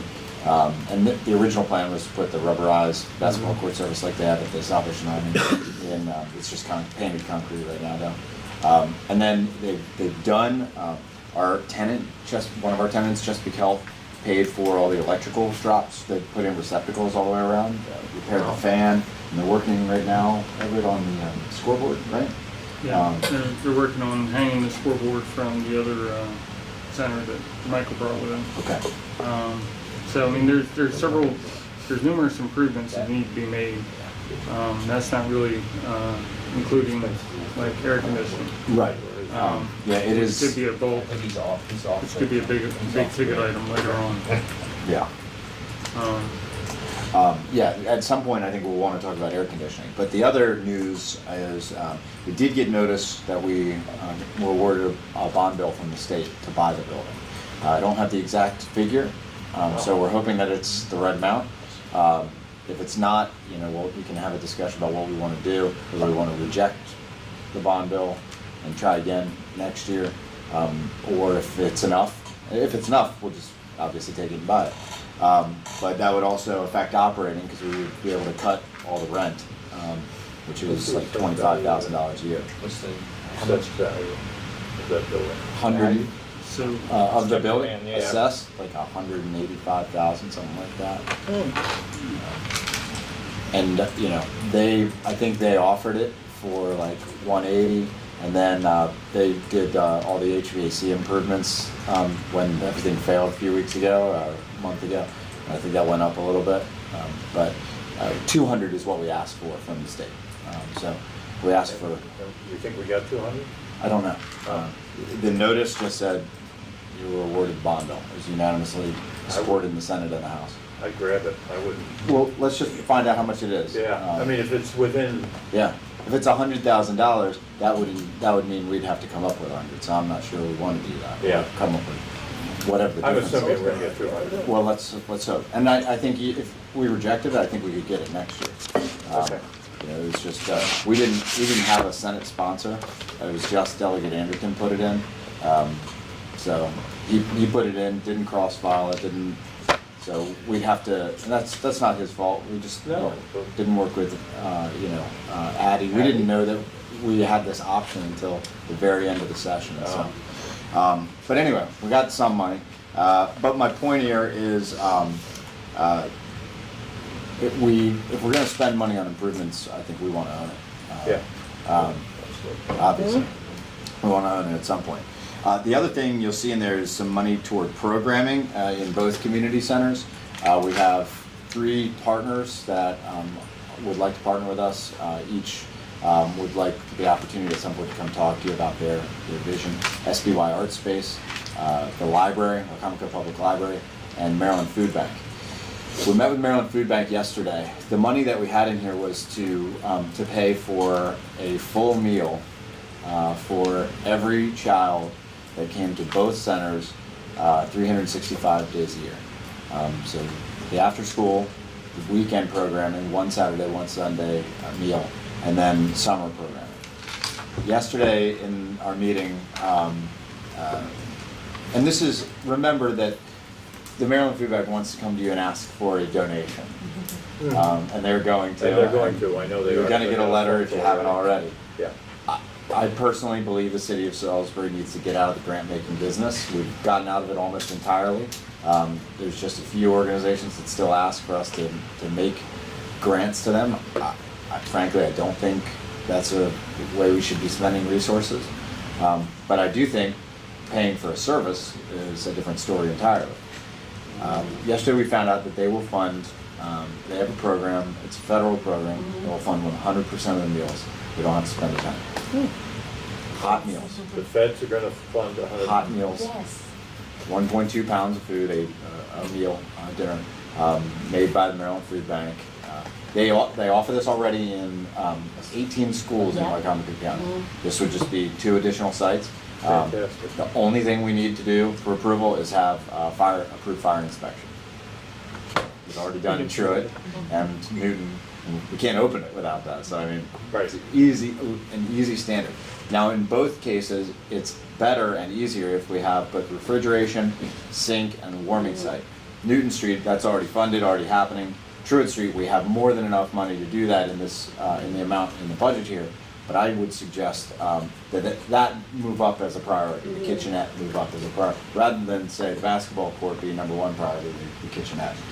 So, you know, that conversation with them yesterday, you know, I knew they were looking for a gift. I don't think we should be doing that, but I was surprised to learn that they will pay for the. Now, so I also think we should leave the funding in there and negotiate with them, and I've asked them to put it in writing to send it to you. I think we should ask them to provide the culinary educational programming every At day the centers? in the centers. Oh, I think they yeah. should be, you know, at Newton Street, they should be taking, you know, the food from the Camden Community Garden, you know, doing prep. So Yeah. an hour or 2 programming every day of culinary programming alongside library programming, art programming, basketball at Truett Street, dance at Truett Street, and behavioral health at Truett Street. You know, there's certain things that won't work, obviously, at Newton. There's certain things that work at Newton that won't work at. You don't have a full kitchen to do. You're never going to have that at Truett Street, or I don't think we need that at Truett Street. So I think keeping them in there as a partner, but narrowing the focus to what we're going to pay you for this culinary program. That's good. And they've identified the Approach. one of the people that they would like to. They said to pull this off, they need 2 nutritionists to teach, and one of them they've identified and who has volunteered to do this is Jim. I can't remember his name. The head chef for the last 30 years at Salisbury University Dining Services. Oh, he's about to retire. And Yeah. beginning in September, he could be available to be one of the teachers. Isn't that He's fantastic? excellent. It is just wonderful. So just so you know what that is, why that, program is in there, it is not a contribution. I don't think, they may still ask you for it, they may say, They're gonna. they're gonna ask you for a donation. I don't think we should do it. That's not in there to be a donation to them. Okay. It's in there to fund educational programming as part of our youth development efforts. Choices, which is right down the street from the Detroit Street Gym, that building is often utilized in conjunction with the Detroit Street for the tutoring piece. Because if they're in there playing basketball, That's they're for the space too. That's right. So the kids can come in that school building for tutoring, use the computers, this, that, and the other. Choices is about ready to do a garden, a hoop style garden. And we're gonna, partner with the community. There's a senior center village right near us. We were gonna partner with them also and give food to the community and grow it throughout the year. So that could also be something else we could pull into the Detroit Street. Absolutely. And the reason why Choices is used for that is to minimize the distractions. Right. However, one of the things that we have often discussed is the idea of getting affordable to be able to do it on site, do the Yeah. classroom portion on site. I'm in touch with Whiting Turner. Yeah, I want to try to get one donated. yeah, Yeah, So, construction trailer. yeah, yeah, and turn it into a classroom. yeah. So we're working on that. That is not something that is funded, not something I'm suggesting we fund, but I do think eventually being able to do it on site. To walk, just to go out the building. It's nice that we got choices down the street to utilize, but Yeah. Cool. awesome. Good. Good discussion. Any other thing? Any other questions? Keep doing what you're doing. It's good. Thank you. Make sure your staff knows we appreciate it. I would like to circle back to vehicles. We talked to you offline. Yeah. Guess what? Okay, Unless, I think we have a resolution. okay, Yeah. okay. And I may have a, may have. We can more. bring Ever back. Yeah, we can bring We don't on, have we it get it figured all out, we squared can- away, yeah. but we're working on it. Okay, fantastic, We're working on it. thank you. Don't forget you. Have a great You day. guys are awesome. Thank you. thank you. Thanks, Everett. So you're gonna add that to the, Thank you, list, thank you. or wait till you get the number and then put it in. Chief said he won't forget, so I trust him. I can put it on the list there. Okay, just put it, don't put the number in, just put it on. No, no. It's not, Just got it on. Who's out there? Anybody? Mine has Tom, right? Oh, this Be is here my at favorite. 10:30. Tom's here. And I Bill love it. Sterling. Oh, yeah. Got the whole trouble in it.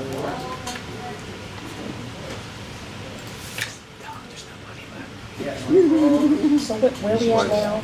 We don't all have to be up there. Mr. Stevenson, Hello, welcome. how is everyone? Oh, you brought the cast of thousands. Holy He smokes. brought some security. Wait a minute. Holy smokes, Batman. Is this because of last year? We've got mugs and portfolios for everyone, thumb drives. Yeah, we need many fans. No, well, we should go to council chambers, turn the air on. Yeah. Why are we in there? That's where I thought it was, actually. Because it's harder to see. It's in there with this. Is the big it's- TV though now? Yeah, because it's still, it's small compared to, multiple What I'd be, yeah, but what I'd be doing is, Right. What we need are. and I can't hear. Personal fans. Oh yeah, we need to set up like a SU's foundation room on the Oh. fourth floor of the Gray Academic Commons. Everybody's got a personal 54-inch Yeah. TV. Yeah, well, they have funding we don't have, so. Yes. We could do a cooling vest, where you just dip the safety vest in cool water. And, no, I'm not kidding. Liquid nitrogen. And they stay cool for a little while, so. You're not helping your budget. So. No, he's not. They're not that expensive, actually. They don't work that well. We tried them a few years ago. Could you, for the benefit of the people at home, could you introduce your staff that's joined you? I will. So, starting all the way over toward the wall, this is Ben Baker. Ben is the Director of Operations and Maintenance. Brian Lewis is the Utility Superintendent in the middle. Somehow he ended up out in front there. If I were Bill or Ben, that would make me uncomfortable. and then Bill Sterling is our traffic superintendent.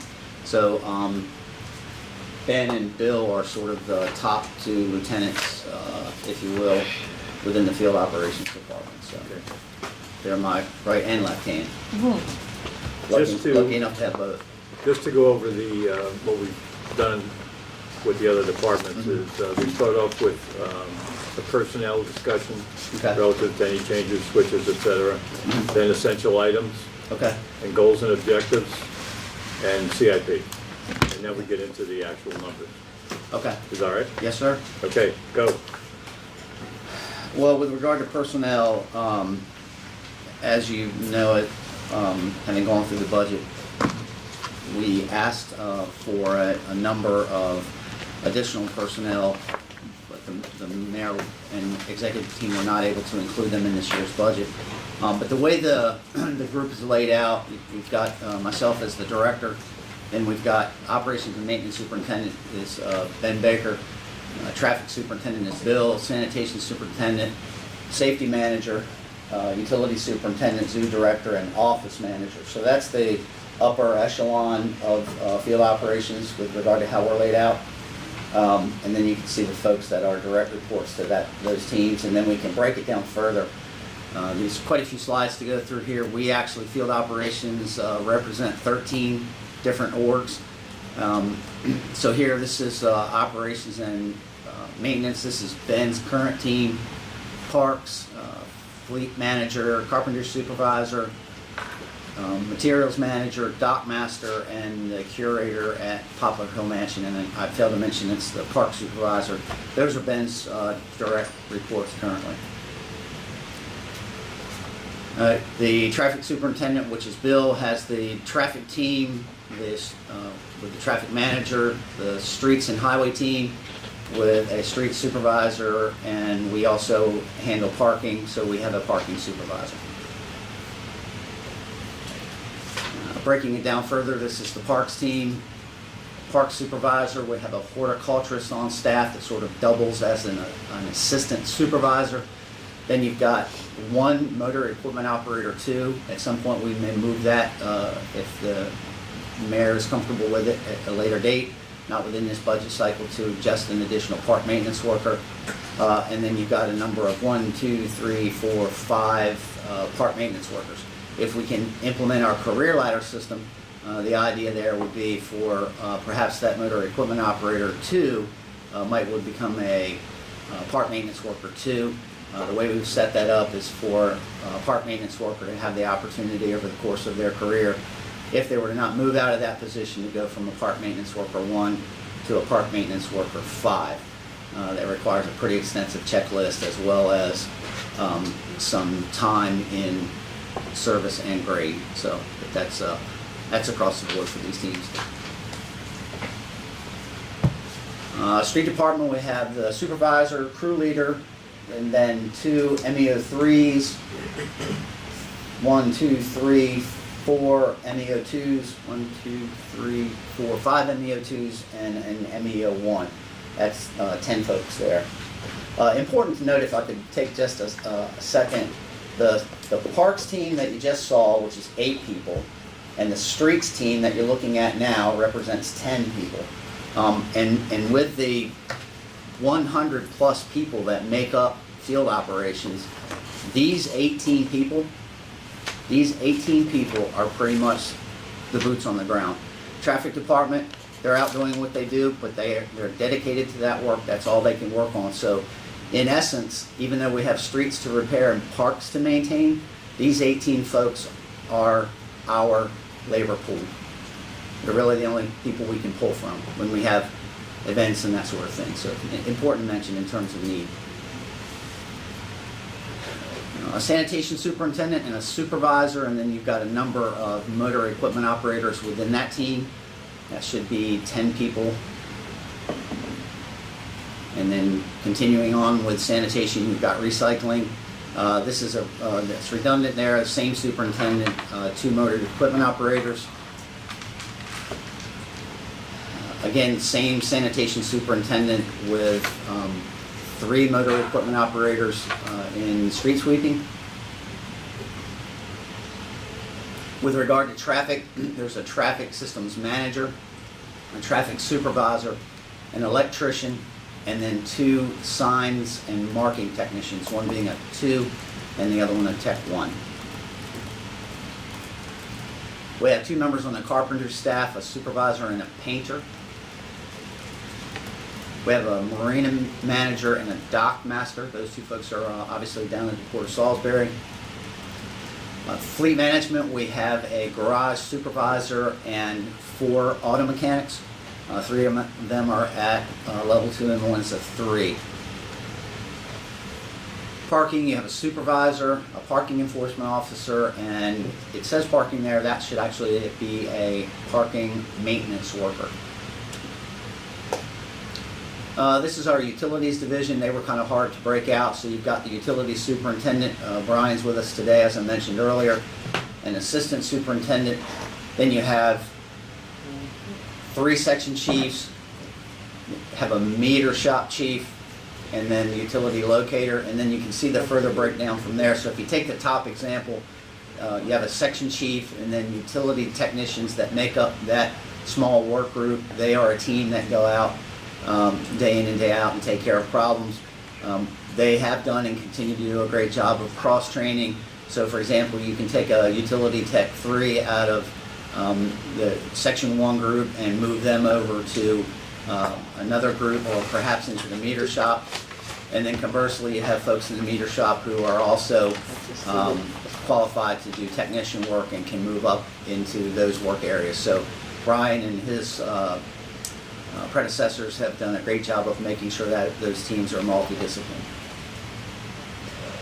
Of course, you have a layout of the zoo. A little bit hard for me to see. So you've got the zoo director, animal health. I'm leaning in to try to see this. Lead keeper, registrar, marketing, development, chief accountant, accounts, groundskeeper, education curator, and consulting veterinarian. Yes, thank you, Mr. Council President. And that team is, I always thought there were about 100 people working at the zoo, and they're not, as you can see. A lot of them are volunteers, so that group can always use some help. And here's the budget detail. I don't know if you want to go through that or not. This is Let's go. Can we go through essential items first? Sure.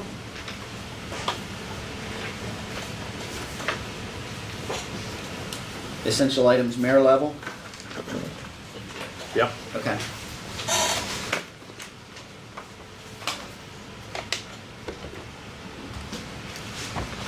So, while at times it may seem like little Tommy's Christmas wish list, these are truly things that we actually need in order to perform our work on a day-to-day basis, especially with the additional work being asked in field operations. Bless you. Thank you. Looking at the first essential item, I believe I'm on page 204 if we're both looking at the same document. With regard to essential items, 22,000 is the traffic department. They asked for a number of items. The executive team was able to fund the boring and mowing of conduit. The ask was $25,000. It was funded at $14,000.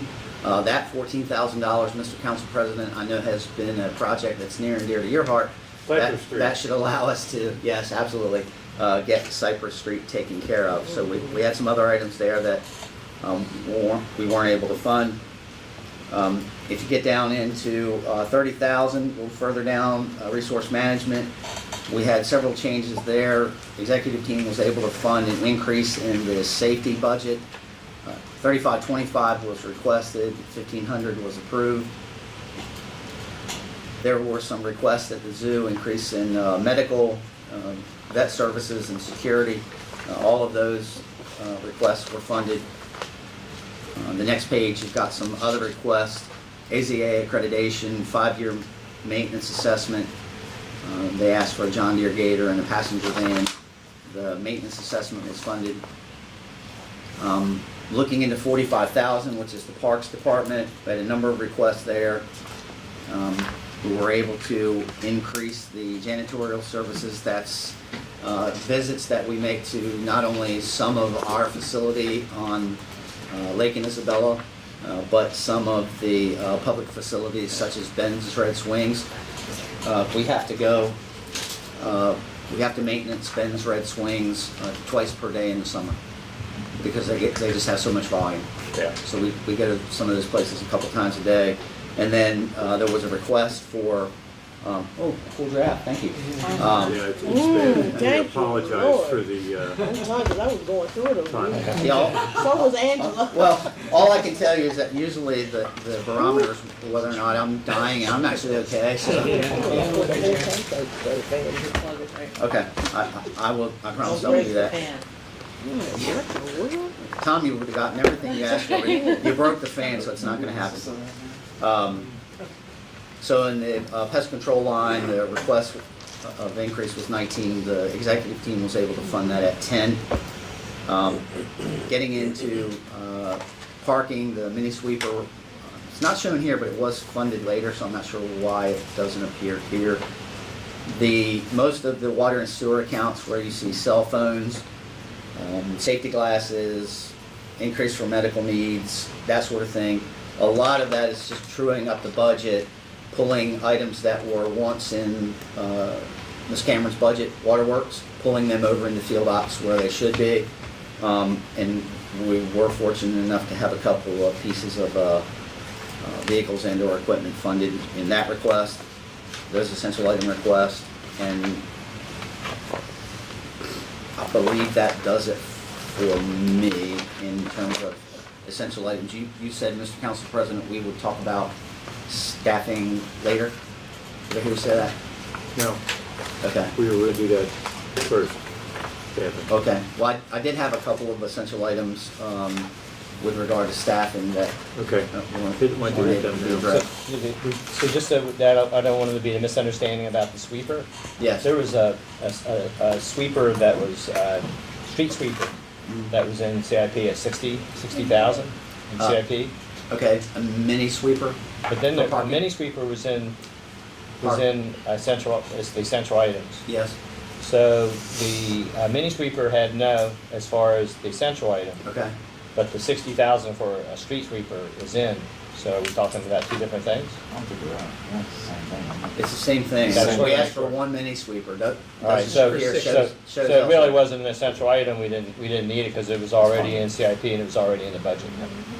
But Okay. it's in this line here, so it's good, it's in there. Okay. Yeah, as I said, you can see it later on, but I didn't see it here, so Okay. perhaps I confused us by going at it in two different. Well, I just wanted to make sure that we got on the same page, yeah. I'm just on myself. on the There's sword. one sweeper, yeah, in the budget, Okay. yeah. But there was discussion about two different types of sweepers, right? Yeah, we wanted to get another Multi-purpose sweeper. street sweeper Yeah, if we the could. personnel committee brought up, remember? The river, but the It river was a was mini- multi-purpose That's the thing. that's the different- same one that'll work at the parking garage. That's the one that works with All right. parking garage and do both. Okay, help me. The mini sweeper be utilized for the plaza and the river wall. It's a smaller style sweeper that will be multi-purpose, used for events and amphitheater. So it has multi-purposes. That's the one the personnel committee was talking about. Perhaps, or were they talking about, we had requested a lawnmower at some $59,000. No, this was- It's like a transformer though. It becomes a snow blower. But no, this thing is really very valuable.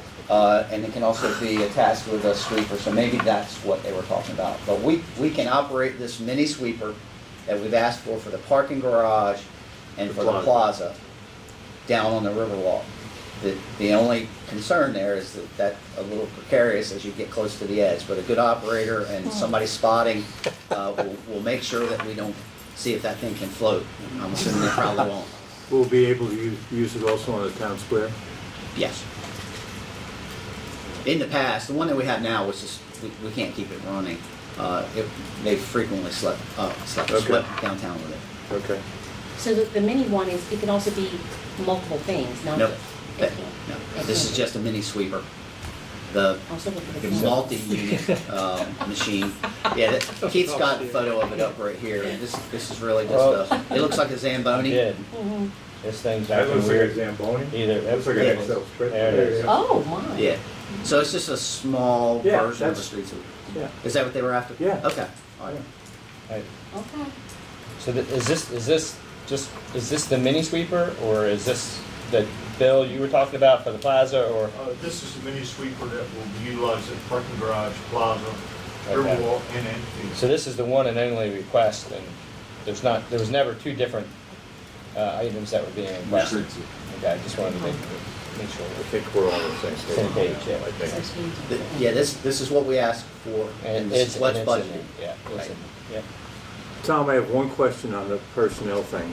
Yes, sir. I attended I'm on, one of my committees is the zoo committee, and they announced that the current vet is retiring, and they have 2 vets now that are splitting time. But also during that meeting, since we're going through AZA, I think next week, or the week after. Yeah, AZA is coming up. Yeah, coming up soon. That one of the things that might come up is a full-time vet. There's been some Any discussion about that, Well, yeah. especially with. I just want to throw that out there because, you know, we'll have to see. We'll know probably within a couple of weeks if that's one of their. But they had brought it up as a point, the last certification, and this year I think they're worried that there's going to be a must Yeah, if you and want to get it. I think if Mr. Pylan was here, he would say that, well, if I could increase my groundskeeping staff and my zookeeping staff, then I could keep my vet tech out of the exhibits so that he or she in this case, could work on some of those veterinary needs that she can't get to right now. So that's why we have to outsource a lot of it. So some balance of that might keep us. Yeah, it's just a heads up because they felt pretty strongly that it might come up this year. Ralph's done a really good job of Yeah, trying to he keep me has. up to speed with He has. what's going on there. So, Okay, what do you want to do next? let's Mr. get Vice some President? numbers. Oh, no, let's do goals and objectives. Okay. So they're shown on the screen behind you. This is a combination of recommendations from the Department of Field Operations with adjustments and additional expectations from the executive team. Some of this we've been doing in the past. There are 22 items there. I don't know if you want me to go through them line by line. No, I didn't. The key things are when you get down into the Keith, you moved it on me. Oh, no. I didn't know if you wanted to do Yeah, I'm the still file. in red. I'm sorry. Misunderstood. So it looks like number 16, where we're showing the final FY19 tonnage pending. We'd like to know exactly where we were at the end of this fiscal year in terms of tonnage so that we can try to realistically increase those amounts or decrease, as it were, by the 10%. What we've done in the past is set a goal, not get to it, and then set the goal 10% higher, even though we didn't make it last time. So now we're getting further and further apart. So we want to really take this year's data, and Mr. Airy, the sanitation superintendent, has done a phenomenal job of collecting data, understanding exactly where we are in terms of how much solid waste is going through the landfill, how much recycling we're able to capture, and then we're also, as you know, tracking cardboard. So we're just simply asking here that we be allowed to sort of, June 30th, you know, at the end of that day on June 30th, we'll know exactly what the tonnage is, and then we'll work toward establishing or meeting those expectations July 1 through June 30th of FY20. So my assumption is that for every one of these metrics, there's a reporting structure and an accountability that's kept on a basis so that you can judge. Yes, this is all reported during Result SBY. Every other. So as you first. It's like the quarterly. Yeah, no, every other week. As you know, all goals are measured and reported at the Result SBY meeting every other week. So every single goal in the budget is reported to me. The status is reported to me every other Monday, and we have a discussion about where they're at, what the status is, and there's a coordination section too, which is not obviously goals oriented, but it's about work product. That if you go all the way back to result SBY, presentation to council, and changing the budgeting, the goal portion of the budgets, the intent was to get us to a stat type system where ours just happens to be branded result SBY, a stat type system where our most important goals citywide were being discussed on a constant basis, and we're never losing track and sight of those things. Many cities function with senior staff meetings that are really just kind of talk about what you've been doing. Right. That has absolutely no use to us. That doesn't advance our objectives as a city. So from an organizational design standpoint, that has become a cultural thing that we work on, and that drives us daily. Andy has been working with Bill Garrett and all the departments, senior leadership of the departments, to populate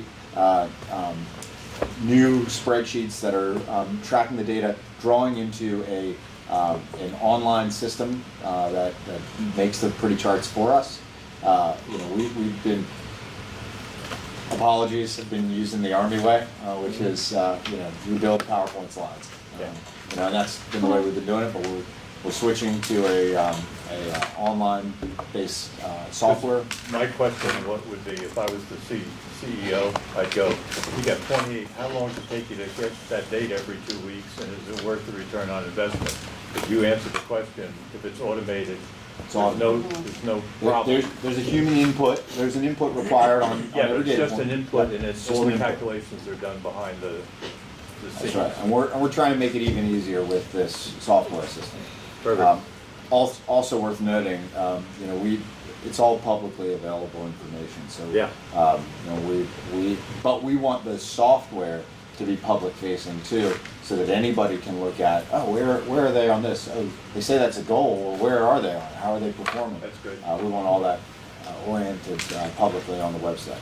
Have you seen, I guess I have two things. First, have you seen, with us changing the policy on cardboard, have we seen a significant impact of people recycling cardboard? Oh yeah. Huge. Yeah. In fact, Ron is collecting so much cardboard that he requested another rear load truck just to try to keep up with it. Wow. I mean, Serious? yes. I didn't think that was gonna. Well, I mean, It's bigger he's doing before, really it well was with you it. had to call and say, hey, Oh, come pick up my car, but now you can just put it out with what you're doing. Oh, and- Amazon as well. Yeah. Yeah, But- we changed the process by, before it was just all over the place. Yeah. Now the same day that you get your trash picked up, you get your recycling picked Yeah. up, you get your cardboard picked up, and you get your street swept. So it's all done the That's cool. same day. That's good. Secondly, I know we've had issues with the truck we use to repair lights and stuff. So I know we've got some parts ordered. So what are we, there's issues with that vehicle apparently. So we have any plans on what we need to do with it? I'm getting hammered. So there's from people because their street lights need to be fixed and It's out there. It's operational, but it does come offline. We've had a lot of trouble with that particular piece of equipment. It's offline now, as you know. You've got a constituent that has a concern that we certainly want to satisfy. several from that neighborhood. We would like to have another smaller bucket truck as a backup, but we just weren't able to do it this year. Are there so- hydraulic issues? Yes. That's where it is, right? It's in the truck's The fine, boom. the engine's Yeah. fine, it's the boom. So, And with those people being, that high in the air, we have to make sure everything's right. Yeah. So is it being repaired? Yes, but Yeah. it takes time. The Yeah, company's and out of hydraulics. Pennsylvania, takes time to get parts. We've been back and forth to Pennsylvania. Finally, we've got them to come here. It's more expensive. Nobody can work on it locally. There are some options with approach that Julia, Ms. Glantz and I talked about, but all of that remains to be seen. So at some point, as our responsibility grows and we do acquire I'm assuming some of the demo of the power inventory, perhaps all of it. We'll definitely need more staff and more equipment to keep up with that number of streetlights. So yeah, so that conversation that we started to have the other night about, what's the long-term plan on streetlights? There is an operational and maintenance cost that comes with it, and that's got to be mapped into the decision return. matrix Oh, of yeah. when, over what period of time do we do this? How much do we do? How much do we say, nope, it's not worth it? Or There's the a return on investment so good, you Yeah. shouldn't wait. Right, and that's entirely possible too. So yeah, staffing will have to increase, equipment will have to increase. Good. Okay. Anything else? Oh, yeah, we're going through the operation. Do you have anybody have any questions on the expense side?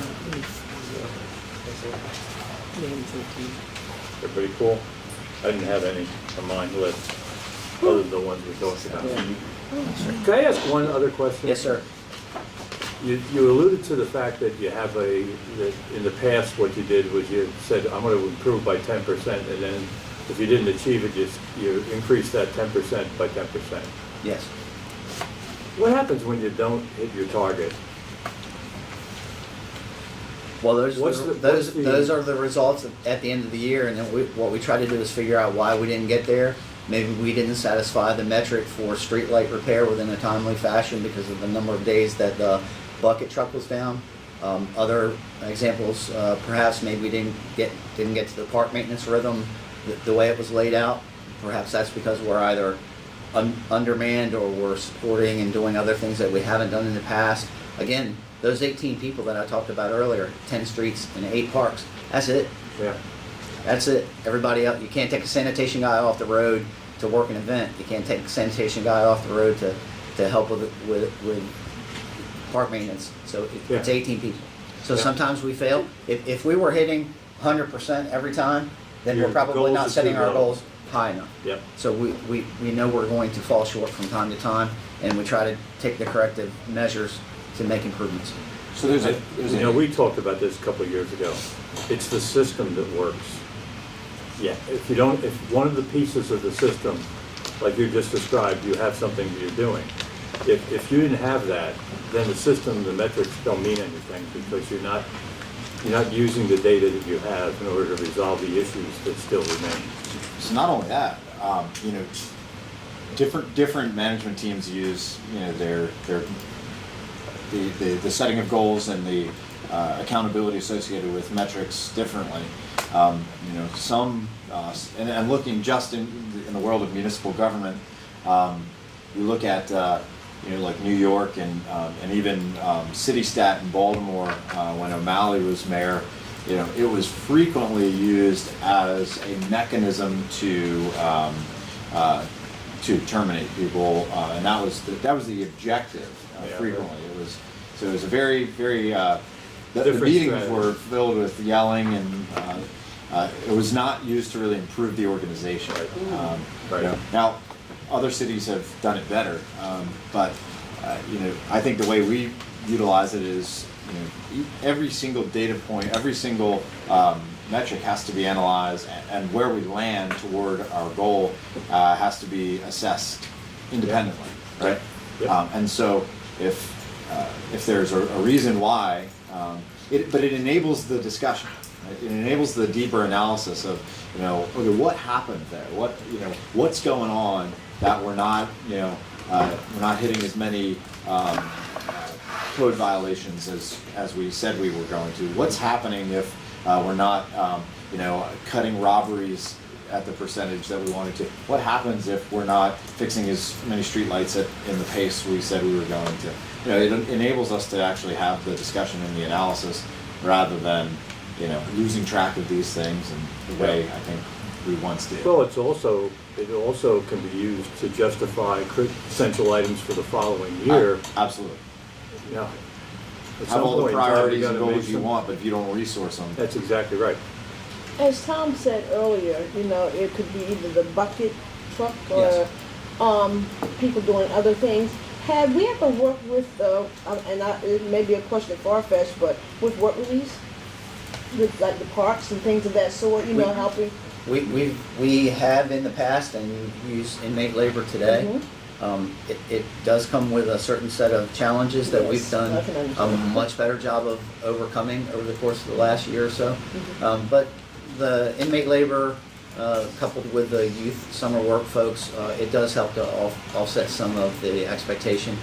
But when you take, for example, I'll get back to parks. If they're supposed to be maintaining parks and they're constantly being pulled off to do this, that, and the other thing, then they just don't get to the parks. So, and putting inmate labor in the park and sort of cutting them loose with some supervision and getting the final product you're looking for is challenging. The arrangement that we have right now with, well, it's actually ECI now, is up to 6 inmates per day. We use 4 of them just within sanitation to try to keep up there. Cool. I was just curious. And Okay. we've had some success with the program and some setbacks. Yeah, I can understand. And that's with anything. Yeah. Okay. There's no other questions. Great job, guys. Keep up the good work. Yeah. Bill, I'm glad I haven't seen you in a while. Bill does a great job responding, I will tell you. When you have a neighborhood issue, as you've had, and I've had, and you've had, I don't know if you've had them yet, but they're coming. We've had them. It's good to be able to get on a horn and get somebody in who's reactive. So thank you for, and your staff. We You're appreciate certainly it. welcome. We try very hard to be good public servants. So, thank you for your time. Yep. Thank you. Thank you. Thanks, guys. Thank you. Thank you. Have a good day. You do same. No, have a great day. Send some cool air in here. Well, they're doing a little better. We got another fan. I can feel it. Where are you going, Peter? A baño. Okay. I gotta use that. All right. So We need I'll five- buy we'll you. take a That's where 5-minute you break. go. Be Bio. careful here. Okay, we're back. We're going to continue. Mr. Mayor, you wanted the floor for a minute? Yeah, please. I want to go back to talk about field operations for a second. Didn't want to do it with them in the room.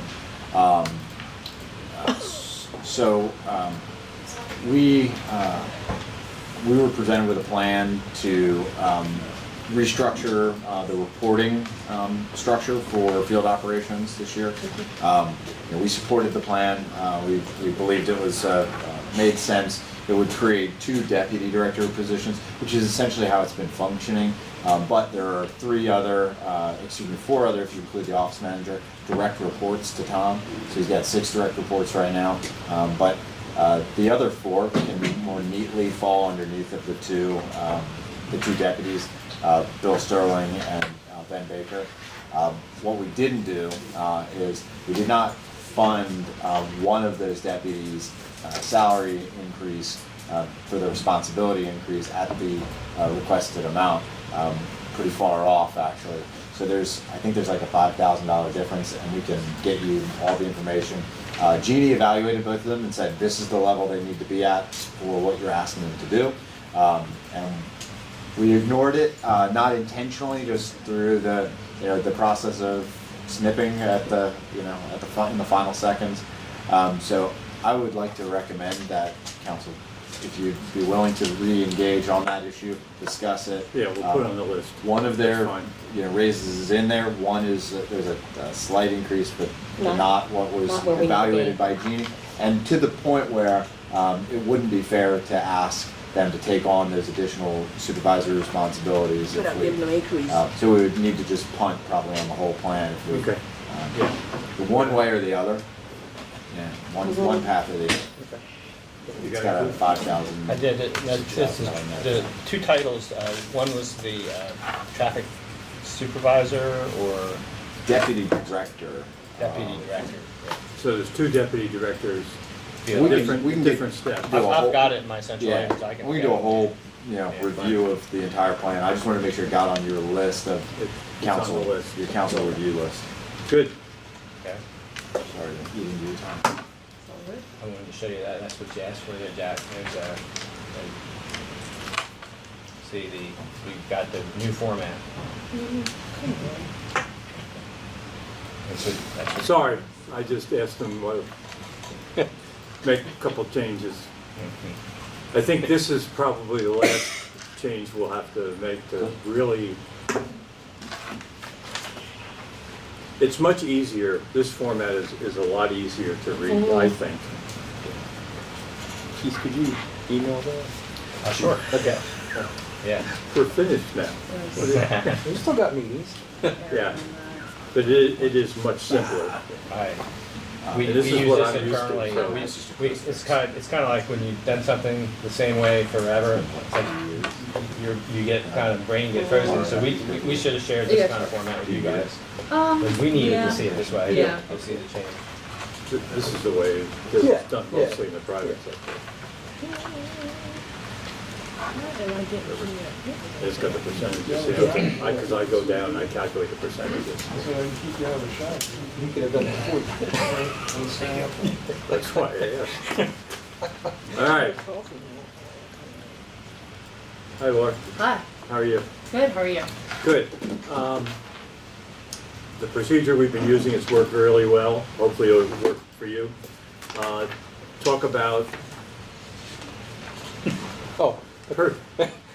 personnel, any changes in the personnel side. Talk about goals and objectives. Talk about essential items. And then we'll go over the numbers. Okay, All right? sounds good. You're on. Okay.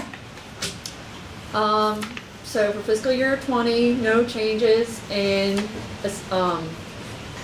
essential personnel, keeping me and Amy in the office. We're business development, and then obviously working on providing small business assistance, overseeing the arts and entertainment district, and doing some recruiting and retention. Goals and priorities. We're looking at having a monthly average of 49,000 folks employed. Our 2018 average was actually over that 51,029, and that was the 2018 average. Those numbers are reported, I think, on like a 6-month delay, so we'll be keeping our eyes tracking that. We're looking to have per capita income rise to 22,000. That's estimated annually, and last year was $21,422, so I think that's achievable. Downtown trolley ridership, we're looking to increase by 250. Fiscal year 18 was 1356 for ridership. We're looking at 915 thus far for fiscal year 19 and looking to increase that in fiscal year 20. There will be some changes with the trolley setup, so we're working through those. Downtown visitor center traffic, we're looking to increase by 250 people. Fiscal year 18, we had 2,759, and thus far for fiscal year 19, we're at 2,597, so we're tracking well for that. Respond within 2 business days to all requests for information about starting a business in Salisbury. That's something I always stay on top of. I think that's the most important metric or goal of my department, so that's something I always do. Follow up and meet with prospective business owners as soon as possible. And the final goal is to increase the total number of restaurants, retail establishments, and craft manufacturers in downtown Salisbury by 5% in fiscal year 20. My department's currently undertaking a business database that tracks each type of business. So we are getting the framework set up for that, and we'll be able to track that, a lot more closely in the future. Any questions about goals? Yeah, just, what's your current thing, unless you said it, and I didn't hear. 2 business days to, request for information about starting a business? What's your current? It's usually within a day. I don't track that too closely, in terms We'll of. start to this. We can track it, yeah, I can start tracking that, Okay. but everything is usually within 2 days. Okay. The other thing to note is that the first 2 goals, you know, it's not as if we're going to Pay the people to register. fire Laura if Yeah. if these goals are not met. However, we think they are critical to know and critical to, again, attempt in whatever small ways we can influence. You know, both have been heading in the right direction for a long time now, for 5 years running. So we want to keep those things headed in the right direction. Knowing, again, that the ability we have to impact them might be limited, it's still important, we think, that they be reported in the context of all those other metrics, so we know where we're at and are having discussions about what the city can do to influence them if they start heading in the wrong direction. What's the source of those numbers? The SWED? provides the numbers, but they get SWED, them yeah. from the Department of Labor Licensing and Regulation Okay. website. Okay. Per capita income comes from the U.S. Census Bureau. Again, that's only reported Yeah, but that's- annually, yeah, and it's that's kind of a historically slow you're lead, behind. but we get that from the U.S. Census Bureau. And there, Okay. there are estimates reported by DLLR on things like income, per capita income, but it's only estimates, and it might be quarterly, but it's not. And Census verified. Bureau is estimates right now as well, but we still use them. Okay. Looking at priorities, transition CCDC into a downtown committee with new responsibilities and roles in partnership with the downtown business community. That ties in well with number 2, establish the requisite committees partnerships to support the Main Street program in fiscal year 20. So in terms of that, we're looking to increase engagement in our downtown efforts and business engagement. So those kind of pair well together. Assist in advocating on behalf of downtown development projects through city processes. As you know, we have a lot going on downtown. Establish a Port of Salisbury governance and development program for a multi-user terminal project. Improve perception about doing business in Salisbury. Provide assistance to people trying to open a business in Salisbury to help them through the licensing and permitting processes. Manage the Main Street program for downtown Salisbury. Participate in business recruitment fairs and economic development and revitalization related events, and advertise the city and state's incentives to open a business. Do you sit in on Amanda's permits or response team? The pre-development meetings, not at this time. I would be very open to that. I usually, I'm smirking only because it's a really good question. And the reason priority number 6 is in there this year is, you know, we've been talking about this idea of what some governments do, like the state of Maryland recently did, is they have an ombudsman, you know, who's essentially the business's representative, who's a Right. city, you know, person or a state person in that case, Right. the business's representative to try to navigate as quickly as possible to, you know, which I think the upside of that is DID says, look, we don't want to feel pressure to, you know, to help the business meet timelines. That's up to them, you know. So it helps keep that sort of barrier between the two. You know, we all want to see things happen. We all want to see the economic activity, but you don't want your engineers, you know, your permitting folks, to feel like they have to help a business get done faster or get ready faster, things like that. You want your business development team really to be. So it's a thing we've got to navigate, but you know, following like the state model and you know, federal government has that too. Well, it's like, it's a catalyst. It's something that gooses the process. But where the catalyst should sit is Well, not that's- in No. permitting. yeah. No, but there's an important role that's got to be, and that interface has got to be really good. And it's something I've definitely thought about, but didn't want to overstep my bounds and Yeah. say, hey, I'm going to come sit in on your meetings, but Well, that's an executive. yeah, I'll let That's the beyond my purview as a council person. I'll let the powers that be decide. This will be the year though that we start to design that.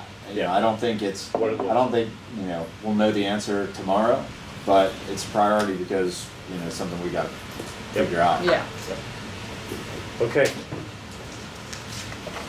Essential items? Essential items. Did you want me to present what I requested or what kind of made it What you in? requested? So for this year, And what, well, you can also mention if it's in. okay. Okay. Okay, will do. So I funnel some of the requests from our outside organizations. This year, Red, White, and Boom had requested an increase of $5,000 due to increases in insurance. That did not make it into the budget. SWAC requested an increase of $15,000 to help with funneling of events and new program. That did not make it in. Salisbury Art Space requested an increase of $2,000. That did not make it in. I believe the mayor's office is working with them through their transition. We had a small essential item request for a increase in rent, which is very standard. So that was only $540 that made it in.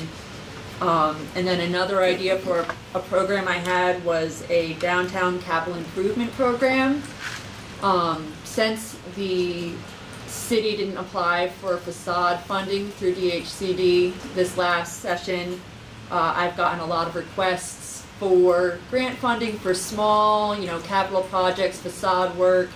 So that was something we had tossed around as an idea, but that did not make it in. And then at the mayor's level, there was an increase in National Folk Festival funding of $75,466. And that did make it in. Did or didn't? It did. Did.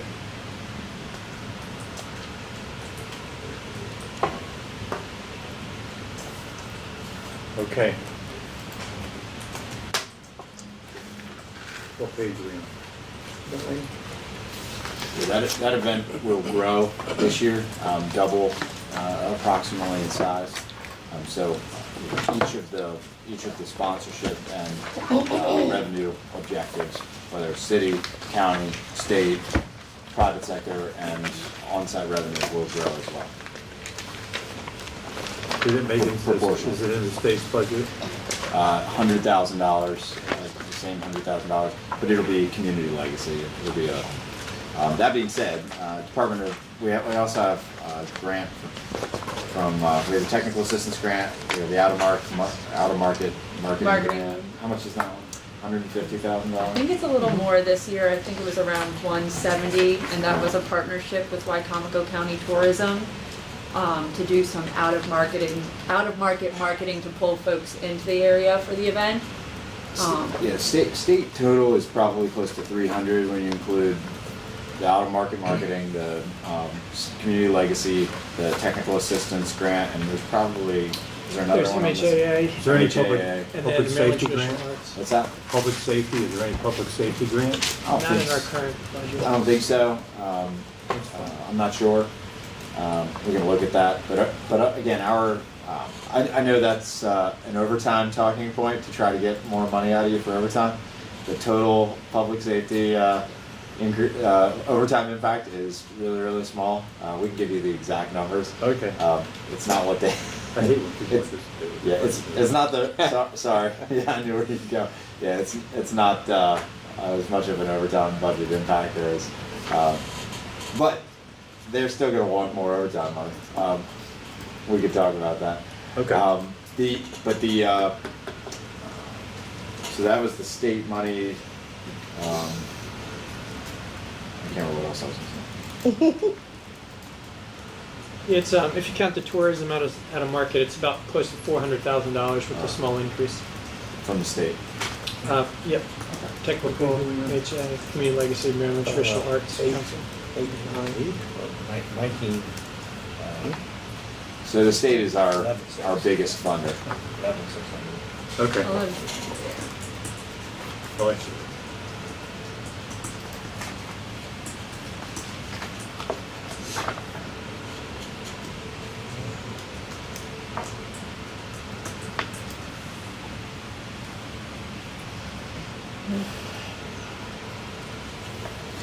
I'm looking, I don't have any questions on it. Do we have any questions? Yeah, I think the overtime thing you've addressed, but I think the question came from Field Ops Personnel Committee about that. It came up in both theirs and police and fire. Yeah. It was discussed at 3 times. Yeah. Okay. That weekend doesn't amount to much from the overtime standpoint. We can quantify it exactly.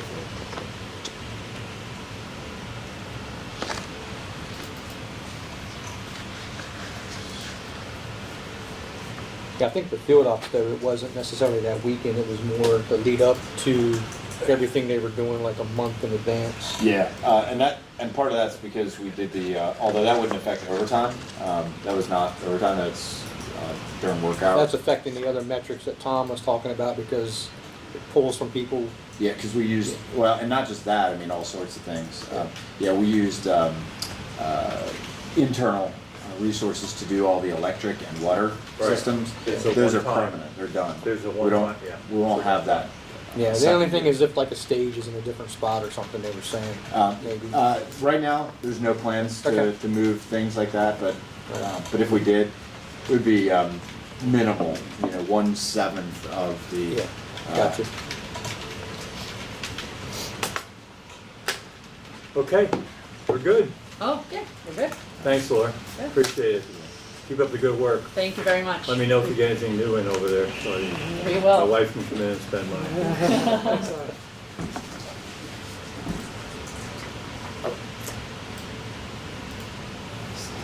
What we got left? Debt service and general discussion is the only thing that's left. Okay. Want to do debt service? Sure. Let's do that. Okay. Right up on the screen, My we have. favorite. Yeah. Up on the screen, we have kind of an overview, consolidated summary. I'll just briefly pop in on FY19 first. This is the year that we're currently in, FY19. We had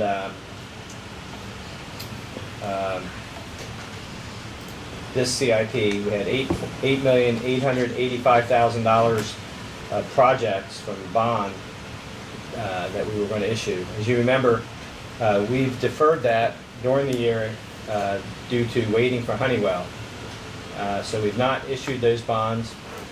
We've been keeping our projects on track by using our surplus funds and filing a declaration of official intent. You remember them running through council. Yeah. So over time, we had thought that we would merge 20 into 19 when we saw the overall number of projects were smaller in 20, and as we were getting closer, we could avoid the issuance costs and benefit from just merging them. So we were going to move 20 into 19. Recently, and even since this budget was prepared, we've determined that more likely it's better to do the opposite, move 19 into 20, and do that early in the year in August because we're doing a public sale. So these are the items that are in Schedule B for the general fund for 20. So we've seen these projects when Amanda was here, that these were infrastructure and development, and there's a couple projects related to the service center and to the zoo. So this summary takes all that and consolidates it into one summary. There's the 8 that we just saw, 8,885,000. There's the parking that was in 19. Yeah. There's the Honeywell. Okay. Originally, when we at the mayor level, we had a more conservative rate for debt service that we budgeted. We based it on 3.5%. Since then, we've found that the market conditions are in the 2.5 to 2.8 on a public sale. So we're truing this up in this revised column, and that's for 19. Then we go to 20. There's that 1,240,000 we saw. Water and sewer had 904 we saw when Corey came in. Parking had 592 for a total. So the grand total that we would issue, as proposed in August, would be 13.4 million. At 2.8%, that would be a debt service of about 1.1 million.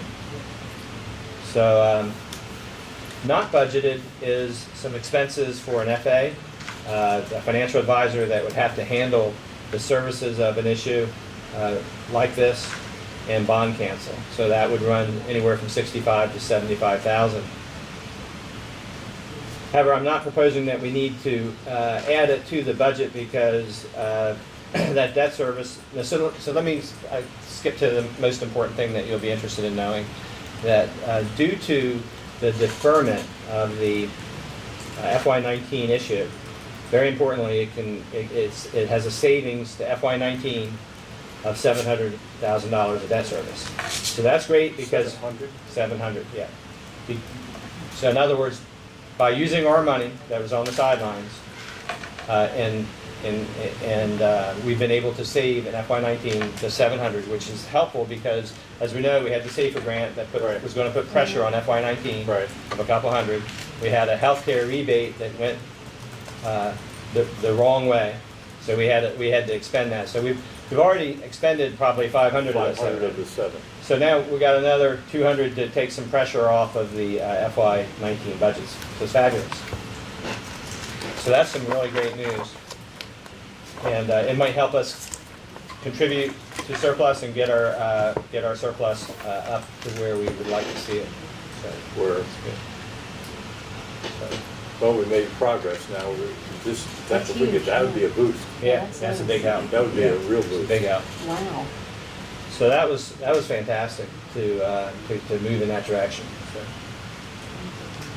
And that, why did based on that rate, it's kind of like why didn't we strategically do that? It's like we kind of accidentally did it, but yeah, still, hey, it's good. So beyond that, so essentially, just the budget's good. The amount that's in the budget will handle this. We're good, and we can move forward. We can realize the savings in FY19 and move forward. So it's handled in there, and there's a 200. There's still 200 potential hanging there. In 19, we've got a contribution that that hasn't already been spent. We've got a contribution of 700 by making this maneuver, but we spent some of that. We spent 500. Yeah. Now, can I ask a question? Sure. So is that 700, is that in a bond or is that cash on hand? It's budgeted funds for debt service in 19 that we will not spend. Okay. So it's cash that we had budgeted to spend that we're not going to spend. Yeah. Okay. So we had the opposite of that. We had money we didn't budget initially for SAFER of 200, and then we had some money that we didn't budget related to healthcare rebate, and so that's where we got the offset to the 700. Well, what made it work was the assumption of 3.5. Yeah. And the fact that it's 2.8. That helped. You go from a conservative point of view.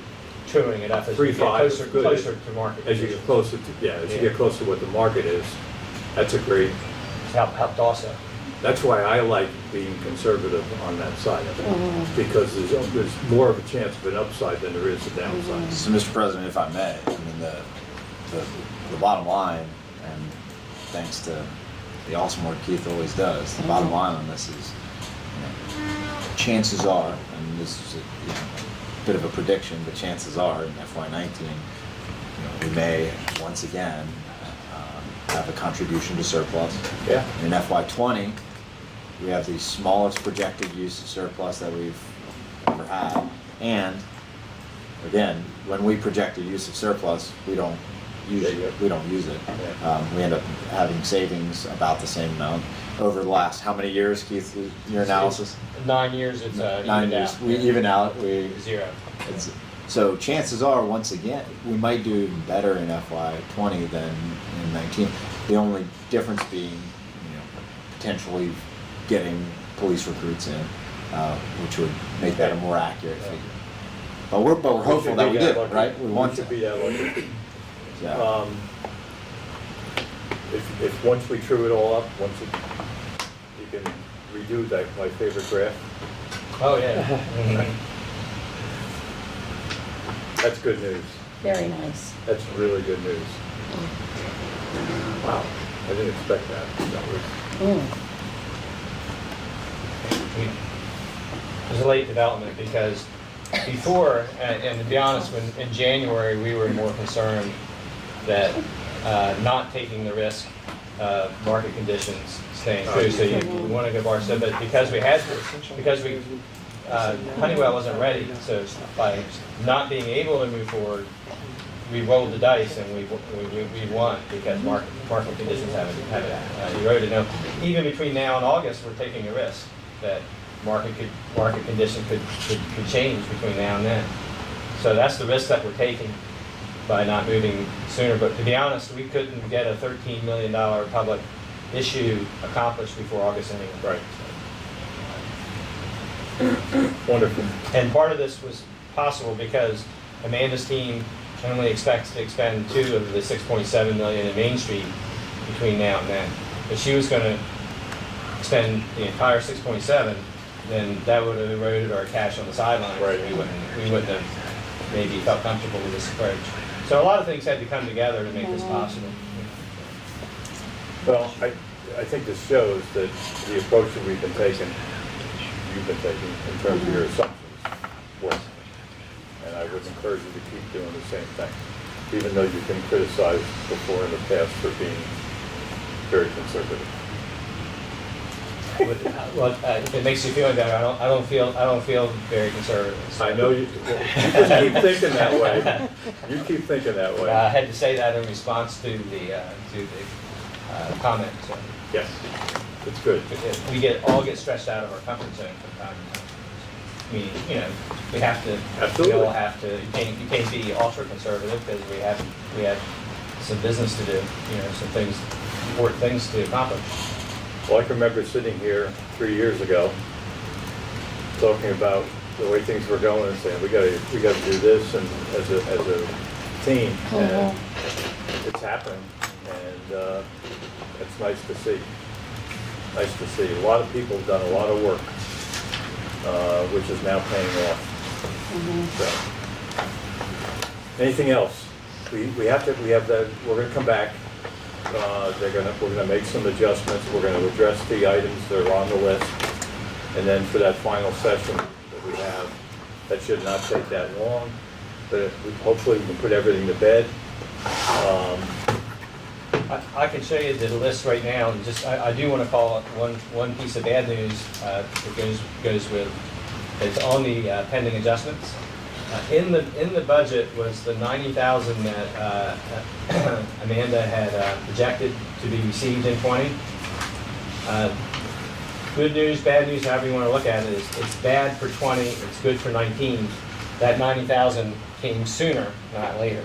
So we've already got the 90,000 a week ago, after the budget was struck. Well, we budgeted it for being received in 20, so I have to reduce it as a revenue in 20. So that's in the general fund. That's in the general fund. So the surplus is there. Yeah, it's a why shouldn't it, but just so you know that our use of surplus is going to have to rise. In Amanda's one-on-one yesterday, one thing to note, we did get that now, so Yeah, that's accurate. MDOT indicated that there would be more within the next few months, so we will be getting more money from them within the next few months. So if it holds past July, if we can get a number from her, and I think she can get you some, maybe I can. that number is probably that high, also, and we can show some Okay. offset. Yeah. Well, I don't have a problem with the adjustment, knowing that it's there. I mean, I know. It's not like we're. We It's just not didn't like want to hit you, and Right. we wanted to hit you as Because we you know get money. hit. Right. Yeah, no Because you last know minute, money, last minute surprise. Okay. I just want to make sure that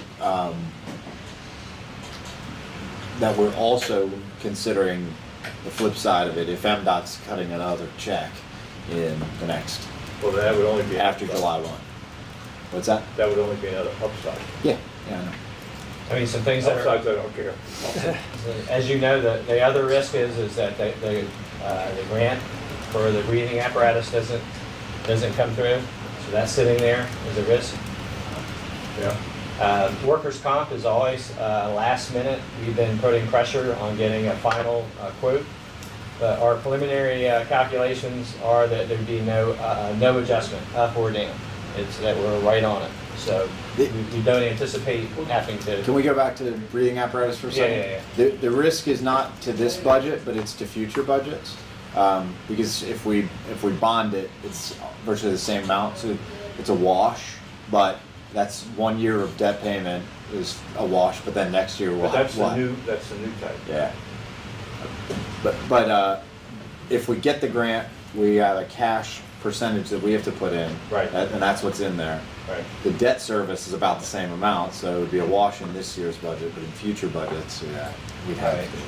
We don't have an option, we have to buy it, but Because it was. you have the debt service. It was $775,000, so it's up here. Yeah, 69 was our pay gap. Okay. That's about it.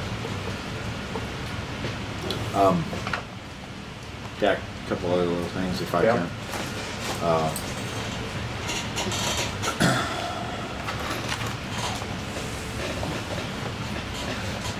HCDD vehicles, they're trying to figure that out now. And with current monies, but if we may want to discuss, they may want to discuss, and we can do that at your last session, or however you want to handle that. Well, let's get the numbers. What the and we'll talk impacts about it then. are, if there's anything that they can't get this year. The pest control figure, what did we do, 10? No, I think we Did we increase increased it? it because the mosquito spraying thing increased it. I think. Increased So- it. Or we didn't increase it last year. So it's, Goose and, goose is another thing. okay. I would recommend, if we can, find, it's like, $3,000?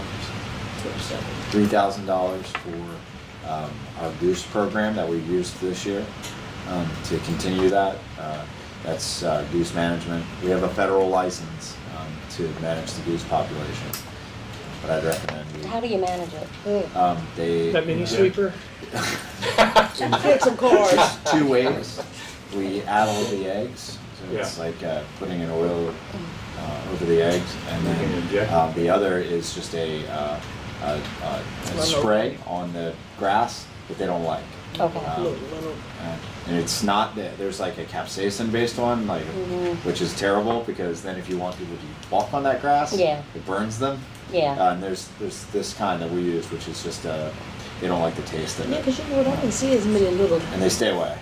Good. You can, Yeah. you can use it in parks and you know, things like that. Yeah, and you usually see them. Julia personally manages this program. She would. Julia has promoted city hunting license program. There is, we saw what happened in Ocean Pines, Yeah. but that is always an option, working with USDA to remove current geese, and then they Then they- become meat at the food bank. So that could be our donation to them. Christmas goose. But I don't know. it's a problem, so Yeah, it is a problem. continues to be. It is. You don't even stop for You know what I'm pedestrians like we stop for them. You just block the whole I road know. out. Not to patch. One coming to They'll go my back to window. where they came from. Go in my window. Oh, I know. And So I think we should just send them down to your house. Joey. Not my house, Kim's house. Yeah, you're the. I have my own. Anything else, Mr. Mayor? no, I think that's it. Now, so I had put this comment, Mayor, that you had made about the amphitheater. Is there Oh, any yeah. update on that?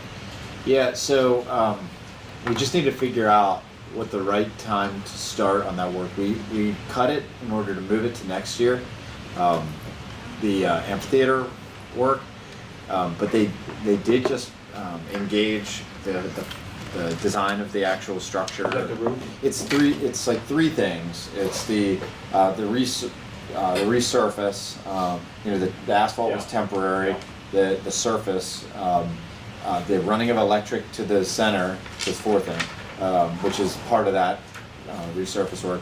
The structure for lighting and sound to be affixed, and then some sort of roof structure, which we look at as a luxury, not necessary unless we get a grant to pay for that. But the lighting and sound and the surface, are, I don't know. The question is, can we, within the next week or so, have the architecture firm, engineering firm, give us an estimate that can give us an accurate figure? Bottom line is, the only reason to do it now is they think it's achievable. It's pretty quick work, so they think it's achievable within the next, 120 days. Really? So, and we can have Amanda. Now they anticipated that it was going to be in there, and I took it out.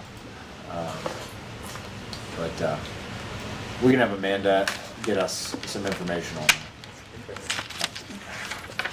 Anything else? Go to the order. Thank you, everybody. We have one more session that should not be long. We've got May 14th. And we have probably the fewest lists on the list for reconsideration than we've ever had, so it shouldn't take us long. But I think there's some key issues on there that we need to address. So we'll see what happens. But thank you all for your participation. Thank you again, Keith, for you and your staff. I know you worked hard at it, and it shows. All right, with that, we are finished for the day. Thank you.